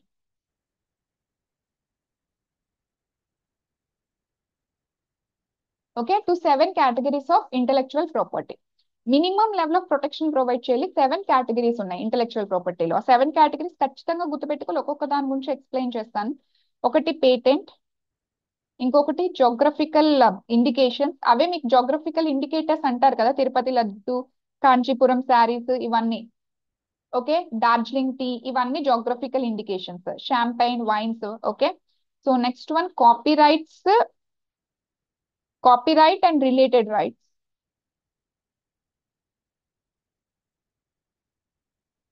Trade marks, protection of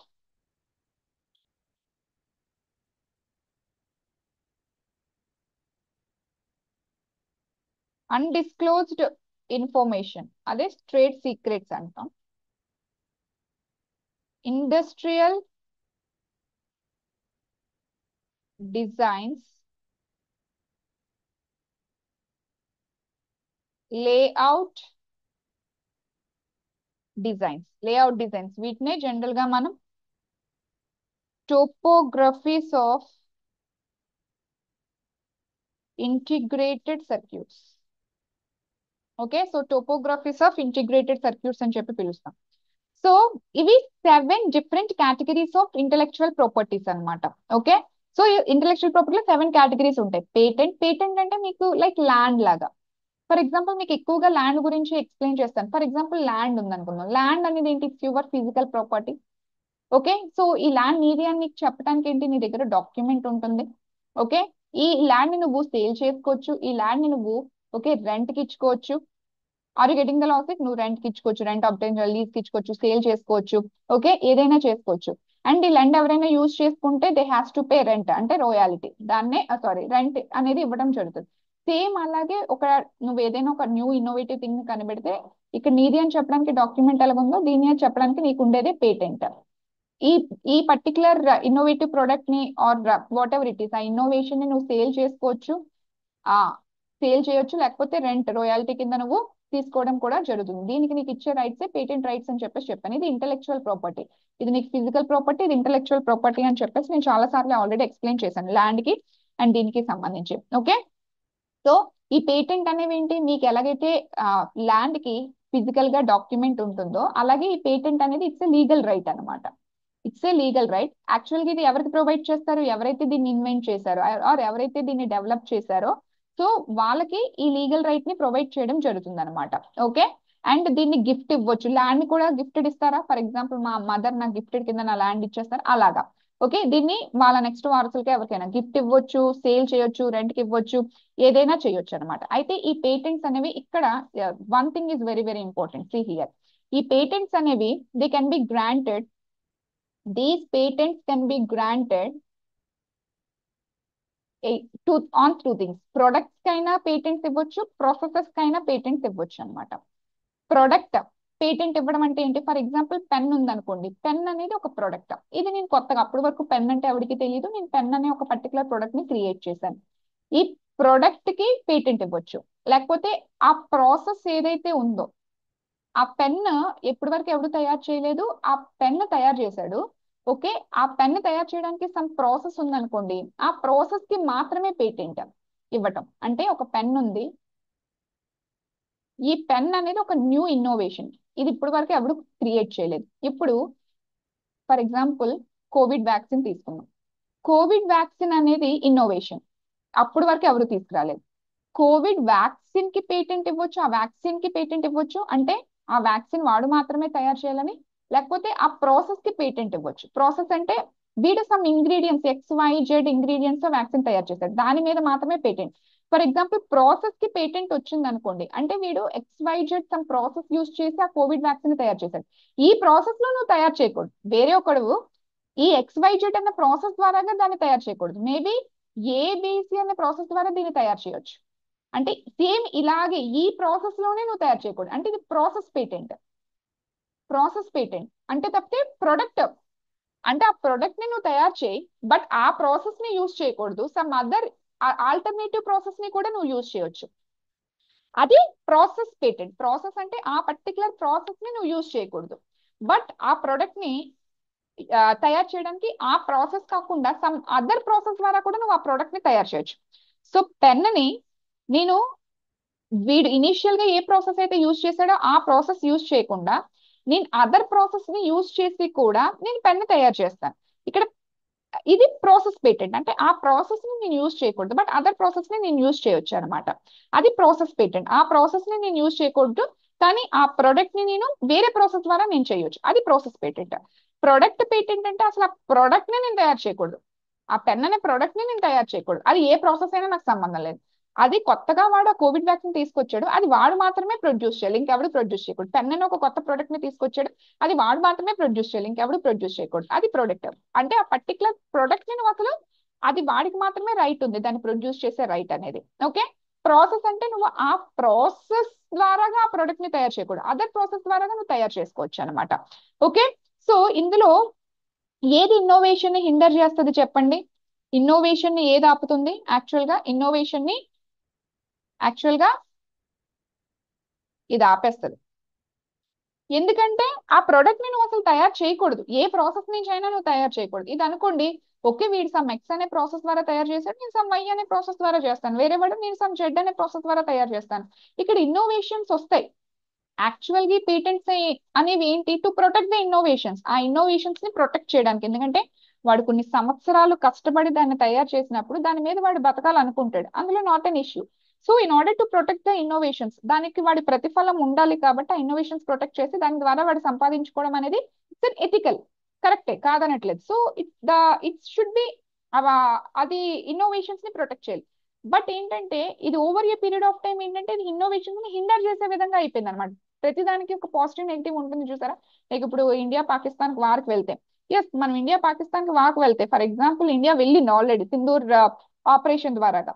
okay, so not as such, ఇంకా war as such declare కాకపోయినా, okay, మనం వాళ్ళని వదిలేస్తే వదిలేయలేము, ఖచ్చితంగా మనకి retaliation కింద ఏదో ఒకటి సమాధానం చెప్పాలి కదా అని చేసాం. బట్ దీనివల్ల వెనక నుంచి ఏంటి? Maybe it may lead in to war. Already మీరు చూస్తే ఎకానమీ కొంత స్టాక్ మార్కెట్ కన్సర్న్స్ ఉంటాయి. For example trade related activities ఆగిపోతాయి. Okay, for example Visakhapatnam port అనేది కంప్లీట్ గా ఆల్రెడీ షిప్మెంట్స్ అనేవి ఆగిపోయి, అండ్ చాలా వరకు ఫ్లైట్స్ అనేవి క్యాన్సిల్ అయ్యాయి. బికాస్ దేన్ని అటాక్ చేస్తారని తెలియదు కదా, బికాస్ వాళ్ళు.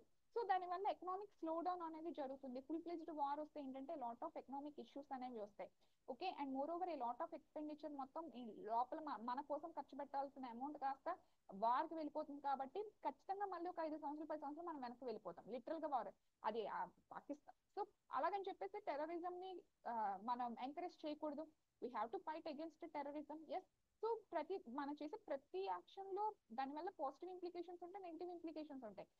లైక్ అదే కదా సివిల్ అడ్మినిస్ట్రేషన్ లో మీరు తీసుకున్న ప్రతి డెసిషన్ కి కూడా ఒక పాజిటివ్ ఒక నెగిటివ్ తీసుకుంటాం. అయితే ఏదికి ఎక్కువ అది తీసుకునేటప్పుడు ఏది తీసుకోవడం అనేది, ఎందుకంటే నువ్వు తీసుకున్న ప్రతి డెసిషన్ లో కూడా ఖచ్చితంగా పాజిటివ్ నెగిటివ్ ఉంటుంది. అయితే అది ఏం తీసుకోవాలనేది నీ యొక్క ఎథికల్ కదా యాక్చువల్ గా. దానికే మీరు code of ethics, code of conducts, values ఇవన్నీ ఎథిక్స్ లో మీరు జనరల్ గా చదువుతూ ఉంటారన్నమాట, ఏ టైప్ ఆఫ్ ఎథికల్ డైమాస్ లో ఏం చదవాలనేది. ఓకే. సో జనరల్ గా దీనికి ఆన్సర్స్ ఎప్పుడు గాంధీజీ తాలిస్మాన్స్ ఇవన్నీ రాస్తూ ఉంటారు అనమాట. అంటే నువ్వు నీకు ఎప్పుడైతే ఏం చేయాలో తెలియలేనప్పుడు, తోచలేనప్పుడు నువ్వు గాంధీజీని గుర్తు చేసుకున్నప్పుడు నువ్వు ఏం చెప్తాడు గాంధీజీ. సో పేద ప్రజలకి నువ్వు తీసుకునే డెసిషన్ ఎప్పుడైతే లార్జ్ పీపుల్ కి ఎఫెక్ట్ అవ్వట్లేదు, పేద ప్రజల్ని అది ఎఫెక్ట్ అవ్వట్లేదు, అప్పుడు నువ్వు తీసుకునే డెసిషన్ కరెక్ట్ అంటాడు అనమాట. సో దానికి తగ్గట్టుగా నువ్వు డెసిషన్ ని జస్టిఫై చేస్తావు అనమాట. ఎథిక్స్ లో ఇవే రాస్తాం జనరల్ గా ఆన్సర్స్ అనేవి. Okay. So okay, I'm just diverting. Okay సరే, పక్కన పెట్టేద్దాం. ఓకే. సో ఈ విధంగా ఏంటంటే ఇన్నోవేషన్ ఏదైతే ఉందో ప్రాసెస్ ని ఆ నువ్వు ప్రొటెక్ట్ చేసి, ప్రాసెస్ మాత్రమే ప్రొటెక్ట్ చేస్తాం, దానివల్ల ఆ ప్రొడక్ట్ ని వేరే ప్రాసెస్ తో వేరే వాడు తయారు చేస్తాడు, దానివల్ల కొత్త ఇన్నోవేషన్స్ అనేవి వస్తాయి. ఓకే. ప్రొడక్ట్ అంటే అసలు ఆ ఇన్నోవేషన్ వరకు ఆగిపోతుంది కదా, నెక్స్ట్ ఇన్నోవేషన్స్ రావు కదా. So okay. సో ఇది ఈ రకంగా మనకి పేటెంట్స్ టూ టైప్స్ అనమాట, product patent and more over process patent అనమాట. ఓకే. సో యాక్చువల్ గా ఆ ఇండియా దీనికి సంబంధించి India has passed an act called as India Indian patent act of 1970. Okay. So Indian patent act of 1970. ఇప్పుడు Indian patent act of 1970కి TRIPS norms కి differences ఏంటనేది చూద్దాం. ఓకే. సో మనం దానికి కంప్లై అయి ఉన్నామా లేమని చూద్దాం. So Indian patent act of 1970,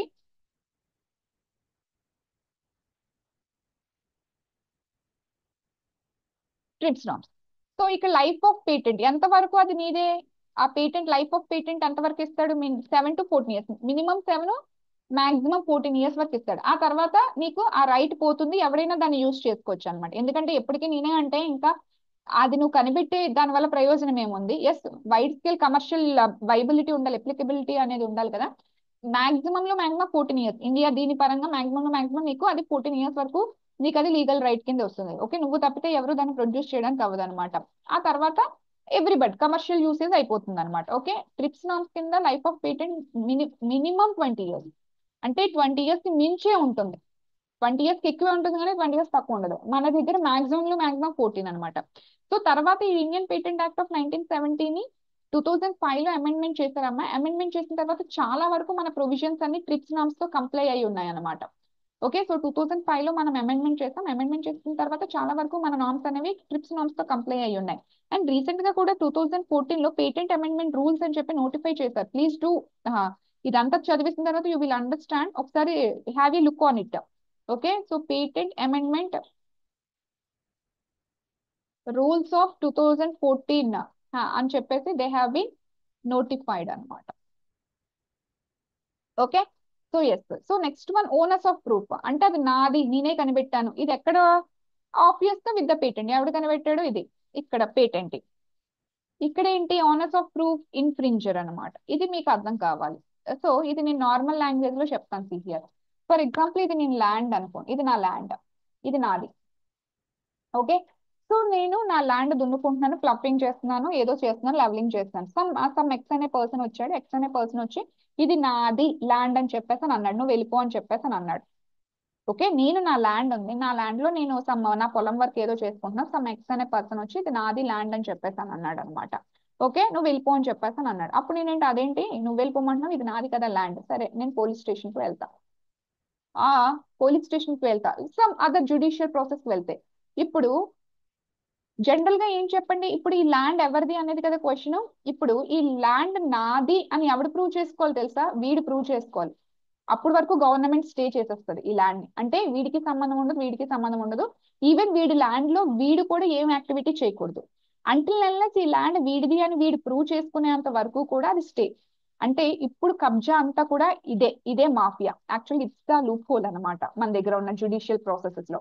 అంటే ఇప్పుడు నాది, వేరే వాడు ఏంటంటే సమ్ ఏదో అత్యాశతోనో సమ్ ఏదో దేనికోసం నన్ను ఇబ్బంది పెట్టడానికి, ఏదో రకంగా డబ్బులు తీసుకోవడానికి ఓకే ఏం చేస్తాడు, ఈ ల్యాండ్ నాది అని చెప్పేసి వస్తాడు. అప్పుడు నేను ఈ కోర్టుకు వెళ్ళాను అనుకోండి, ఈ ల్యాండ్ ఇది అని నువ్వు ప్రూవ్ చేయి అంటాడు. నన్ను ప్రూవ్ చేయమంటాడు. ఇప్పుడు వీడు వచ్చాడు అనుకోండి, వీడు కదా ప్రూవ్ చేయాలి. ఈ ల్యాండ్ నీది అంటున్నావు కదా, కొత్తగా వచ్చి నీది అంటున్నావు అంటే వేరే వాడు వచ్చి నువ్వు వచ్చి ల్యాండ్ నీది అంటున్నావు, ఏది నీ దగ్గర డాక్యుమెంట్స్ చూపించు నీదని వీడిని ప్రూవ్ చేయమంటారు. వీడు ప్రూవ్ చేసుకోవాల్సిన అవసరం లేదు, వీడు ప్రూవ్ చేసుకోవాలి. ల్యాండ్ వీడిది అని వీడు ప్రూవ్ చేసుకోవాలి. అప్పటి వరకు దీని మీద స్టే ఉంటుంది. సేమ్ ఇష్యూ ఇక్కడ కూడా. Okay, so for example X అనేవాడు ఏం చేయండి అంటే వీడు ఒక న్యూ ప్రోడక్ట్ తో వచ్చాడు ల్యాండ్ లాగా, ఇక్కడ సేమ్ కేస్. ఓకే, వీడు ఒక న్యూ ప్రోడక్ట్ తో వచ్చాడు. ఓకే, అప్పుడు వై అనేవాడు ఓకే ఇక్కడ వీడిలాగా ఇది నాది అంటున్నాడు, నా ఇన్నోవేషన్ అంటున్నాడు. అయితే ఇప్పుడు ఎక్స్ ప్రూవ్ చేసుకోవాలి ఇది వాడిది కాదు నాదే ఇన్నోవేషన్ అని ప్రూవ్ చేసుకోవాలి. ఇది ఓనర్స్ ఆఫ్ ప్రూఫ్. ఇది చాలా కష్టం. ఇప్పుడు ఏంటి, వీడు వచ్చి నాది ఇది నాది అంటున్నప్పుడు వీడు కదా ప్రూవ్ చేసుకోవాలి. ఇప్పుడు వీడు ఒక పాట రాసుకున్నాడు అమ్మా, సాంగ్ రాసుకున్నాడు. ఇప్పుడు వీడు వచ్చి ఆ సాంగ్ వీడిది కాదు నాది అంటున్నాడు అంటే నీది ఎలాగవుతుంది, నువ్వు చూపించాలి కదా. వీడిని అడగరు, వీడిని అడుగుతారు. Are getting the logic? Okay, so ఇది ఇన్ఫ్రింజర్ అంటే. ఓకే, ఇక్కడ వీడిని ఇన్ఫ్రింజర్ కింద కన్సిడర్ చేస్తారు అనమాట. ఓకే, సో దాని వల్ల ఏంటంటే లాట్ ఆఫ్ ఇష్యూస్ అనమాట ట్రిప్స్ లో. యాక్చువల్ గా ఒకప్పుడు మనది అలా కాదు, వీడు వచ్చాడు అనుకోండి వీడు ప్రూవ్ చేయాలి యాక్చువల్ గా. బట్ ఇప్పుడు ట్రిప్స్ నామ్స్ పరంగా వీడిని ప్రూవ్ చేయమని అడుగుతున్నారు కాబట్టి మనం కూడా over a period of time ఇటువైపే మూవ్ అయిపోవడం జరిగింది అనమాట. ఓకే, సో ట్రిప్స్ నామ్స్ చాలా స్ట్రింజెంట్ గా ఉంటాయి, కొంత డైస్టార్టింగ్. ఇది యాక్చువల్ గా ఇట్స్ నాట్ గుడ్ యాక్చువల్ గా, కానీ మనం యాక్చువల్ గా మన ఫస్ట్ లో బాగానే ఉన్నాం, కానీ తర్వాత ట్రిప్స్ నామ్స్ తో కంప్లై అయినప్పుడు వీ హ్యావ్ షిఫ్టెడ్. మనం కూడా పేటెంట్ నుంచి ఇన్ఫ్రింజర్ కి షిఫ్ట్ అవ్వాల్సి వచ్చింది. సో దాని వల్ల ఏంటంటే actual issue started here. Actual గా ఇట్ ఈస్ ఏ ప్రాబ్లం, ఇది కరెక్ట్ కాదు, it is A problem actual గా. ఓకే, అండ్ మోర్ ఓవర్ మన దగ్గర ఇనిషియల్ గా ప్రాసెస్ పేటెంటే ఉంది. వీఆర్ హ్యావింగ్ ఇండియాలో ఈ యాక్ట్ కింద we are having only process patent. అంటే ఆ ప్రొడక్ట్ ని వేరే ప్రాసెస్ ద్వారా ఎవడైనా ఆ ప్రాసెస్ ద్వారా ఎవడైనా దాన్ని క్రియేట్ చేయొచ్చు. బట్ ట్రిప్స్ లో process patent and product patent కూడా ఉంది, which is not desirable. Product patent and process patent అనేది కూడా ఉంది. సో దీనివల్ల ఏంటి, it hinders innovation. Product patent, process patent okay, ఎందుకంటే ఆ ప్రాసెస్ కి మాత్రమే, వేరే ప్రాసెస్ ద్వారా నువ్వు క్రియేట్ చేయొచ్చు. బట్ ప్రొడక్ట్ కి కూడా ఉంది అంటే ఆ ప్రొడక్ట్ ని వాడి తప్పితే ఎవడో చేయాలంటే ఇది హిండర్స్. తర్వాత ఇన్నోవేషన్స్ తగ్గిపోతే వీడు మోనోపోలీ అయిపోతాడు కదా ఆటోమేటిక్. ఈ విధంగానే మోనోపోలీస్ వచ్చేస్తారు. ఓకే, అయితే మనకి ఏవైతే ఇష్యూస్ ఉన్నాయో యాక్చువల్ గా కొంతవరకు మన Indian patent act of 1970 correct గానే ఉండేది. ప్రాసెస్ పేటెంట్ ఇచ్చింది, పేటెంట్ మాత్రమే ప్రూవ్ చేసుకోవాలి, ఈ type of. But 2000 trips norms తో కంప్లై అయ్యి ఉండాలి కాబట్టి మనం 2005 లో అమెండ్మెంట్ చేస్తే అన్ని కూడా ట్రిప్స్ నామ్స్ తో కంప్లై అయ్యి ఉండేలా చేసాం. బట్ యాక్చువల్ గా there are so many issues with TRIPS norms అనమాట. ఓకే, తర్వాత 2024 లో కూడా నోటిఫైడ్ రూల్స్ ఇచ్చారు. But how it will proceed అనేది ఇంకా దాని గురించి డీటెయిలింగ్ గా ఇవ్వలేదు అనమాట. Just have a look on it సరిపోతుంది అనమాట. ఓకే, సో ఈ 2005 లో మనం లాట్ ఆఫ్ అమెండ్మెంట్స్ చేసిన తర్వాత మాక్సిమం మనం ఈ పర్టికులర్ నామ్స్ తో కంప్లై అయ్యి ఉండడం అనేది జరిగింది అనమాట. Okay, yes. సో ఇది రిగార్డింగ్ ఫస్ట్ వన్ పేటెంట్ అనమాట. అండ్ సెకండ్ వన్ వచ్చేసరికి మనకి పేటెంట్ అయిపోయింది. Okay, so geographical indicators. Okay, ఎక్కువగా మీరు తెలంగాణకి ఇన్ని జోగ్రఫికల్ ఇండికేటర్స్ వచ్చాయి, ఆంధ్రప్రదేశ్కి ఇన్ని వచ్చాయి అని చెప్పేసి చెప్తూ ఉంటారు కదా, అవన్నమాట. ఓకే, సో వాట్ ఈస్ ఇది అకార్డింగ్ టు ట్రిప్స్ నార్మ్స్ అనమాట. సో జోగ్రఫికల్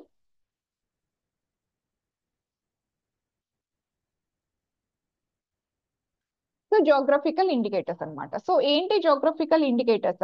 సో యాక్చువల్ గా దీస్ ఆర్ ప్లేస్ నేమ్స్ అనమాట. డార్జిలింగ్ టీ అంటారు, Darjeeling is a place West Bengal లో. Okay, so Tirupati laddu, Tirupati is a place. Okay, champagne it's a place, actual గా beer అనేది అది like it's a place name అనమాట. Okay, Kanchipuram saris. Okay, అంటే అవన్నీ ప్లేస్ నేమ్స్ అనమాట which are associated with that product. ఆ product తో అసోసియేట్ అయిన పర్టికులర్ ప్లేసెస్ అనమాట. ఓకే, అవి ఆ ప్లేసెస్ లోనే ఒరిజినేట్ అయ్యాయి, they have originated in that region.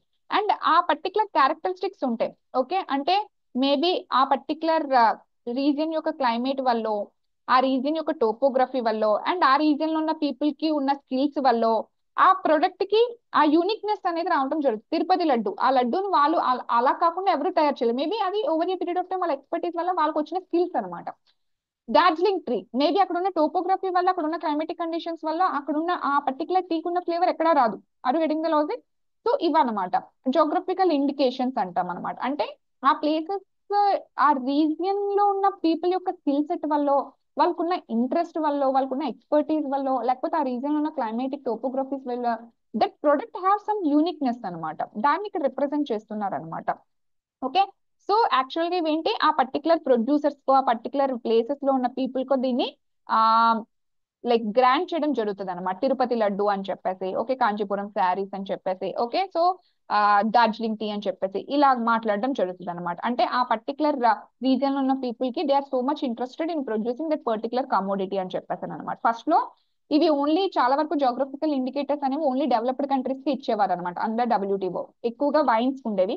తర్వాత దీని డొమైన్ అనేది ఎక్స్పాండ్ అవ్వడం జరిగింది అనమాట. మనకి ఇప్పుడు 2024-25 యాజ్ ఆఫ్ నౌ మనకి ఆల్మోస్ట్ 600 to 630 జోగ్రఫికల్ ఇండికేటర్స్ ఉన్నాయి ఇండియాలో. ఆల్మోస్ట్ 600 to 630 జోగ్రఫికల్ ఇండికేటర్స్ ఉన్నాయి. అన్నిటికన్నా ఎక్కువ జోగ్రఫికల్ ఇండికేటర్స్ ఉన్న స్టేట్ యూపీ అనమాట. చాలా ఎక్కువగా జిఐ ట్యాగ్డ్ ప్రొడక్ట్స్ ఉంటాయి యూపీకి. Okay, and first GI tag వచ్చింది ఇండియాకి 2004-5 లో. జిఐ ట్యాగ్ ఫస్ట్ టైం ఇండియాకి వచ్చింది 2004-5 లో. అది కూడా వచ్చింది డార్జిలింగ్ టీక్ అనమాట. వెస్ట్ బెంగాల్ డార్జిలింగ్ టీక్ రావడం జరిగింది. మరి ఏపీలో ఎన్ని ఉన్నాయి మేడం? ఏపీలో చాలా ఎక్కువగా ఉన్నాయి. మీరు వెళ్ళేటప్పుడు ఎగ్జామ్ కి వెళ్ళేటప్పుడు ఎన్ని ఉన్నాయని నెంబర్ గుర్తు పెట్టుకొని ఏమేమి ఉన్నాయో జస్ట్ చూడండి. ఓకే, సో క్వశ్చన్ వచ్చే ఛాన్స్ ఉంటుంది అనమాట. Geographical indicators is related to WTO norms అనమాట. Okay, yes, sorry. Okay, and next one వచ్చేసరికి copy right and related rights.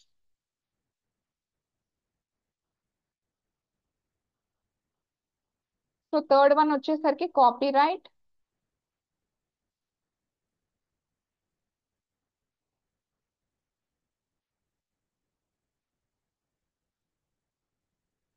And related rights.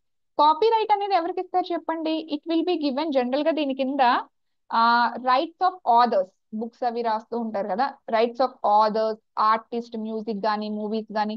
Okay, so ఎవరైతే మ్యూజికల్ కంపోజిషన్ చేశారో, authors, artist, musical composition, okay, painting, sculpture, computer program, films, the rights of this authors, artist or musical composition ఎవరైతే చేశారో those persons rights, who paintings, వాళ్ళ paintings, వాళ్ళ sculptures, computer films, their rights will be protected. Okay, so their rights will be protected and these will be regulated under Berne convention. మీరు environment లో కూడా చదివి ఉంటారు. బాన్ ఎక్కడ ఉంది? జర్మనీ. బాన్ కన్వెన్షన్ కింద వీటిని ప్రొటెక్ట్ చేయడం జరుగుతుంది, వీటిని రెగ్యులేట్ చేయడం జరుగుతుంది అనమాట.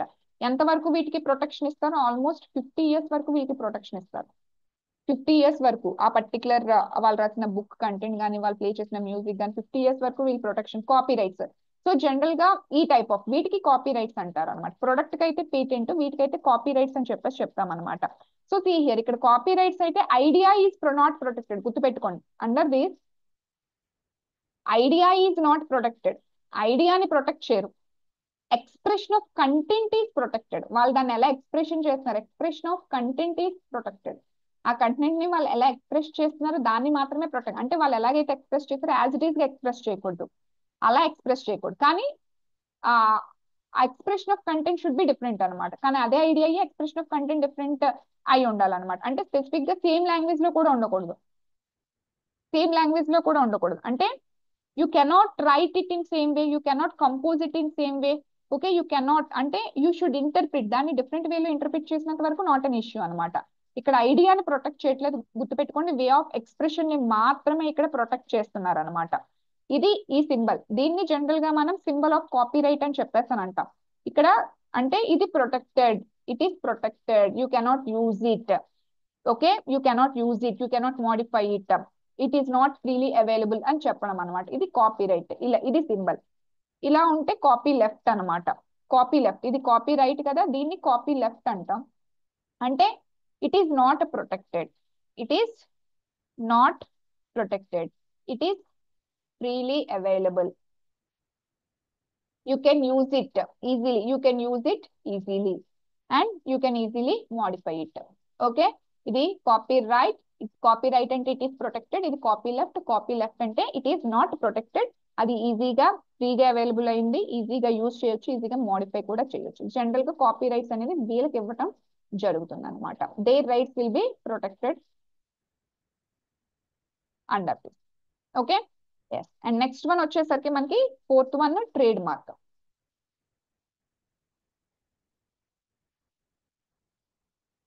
సో నెక్స్ట్ వన్ వచ్చేసరికి ట్రేడ్ మార్క్. ట్రేడ్ మార్క్ అంటే ఏంటి? ఇక్కడ హియర్ సింబల్, డిజైన్,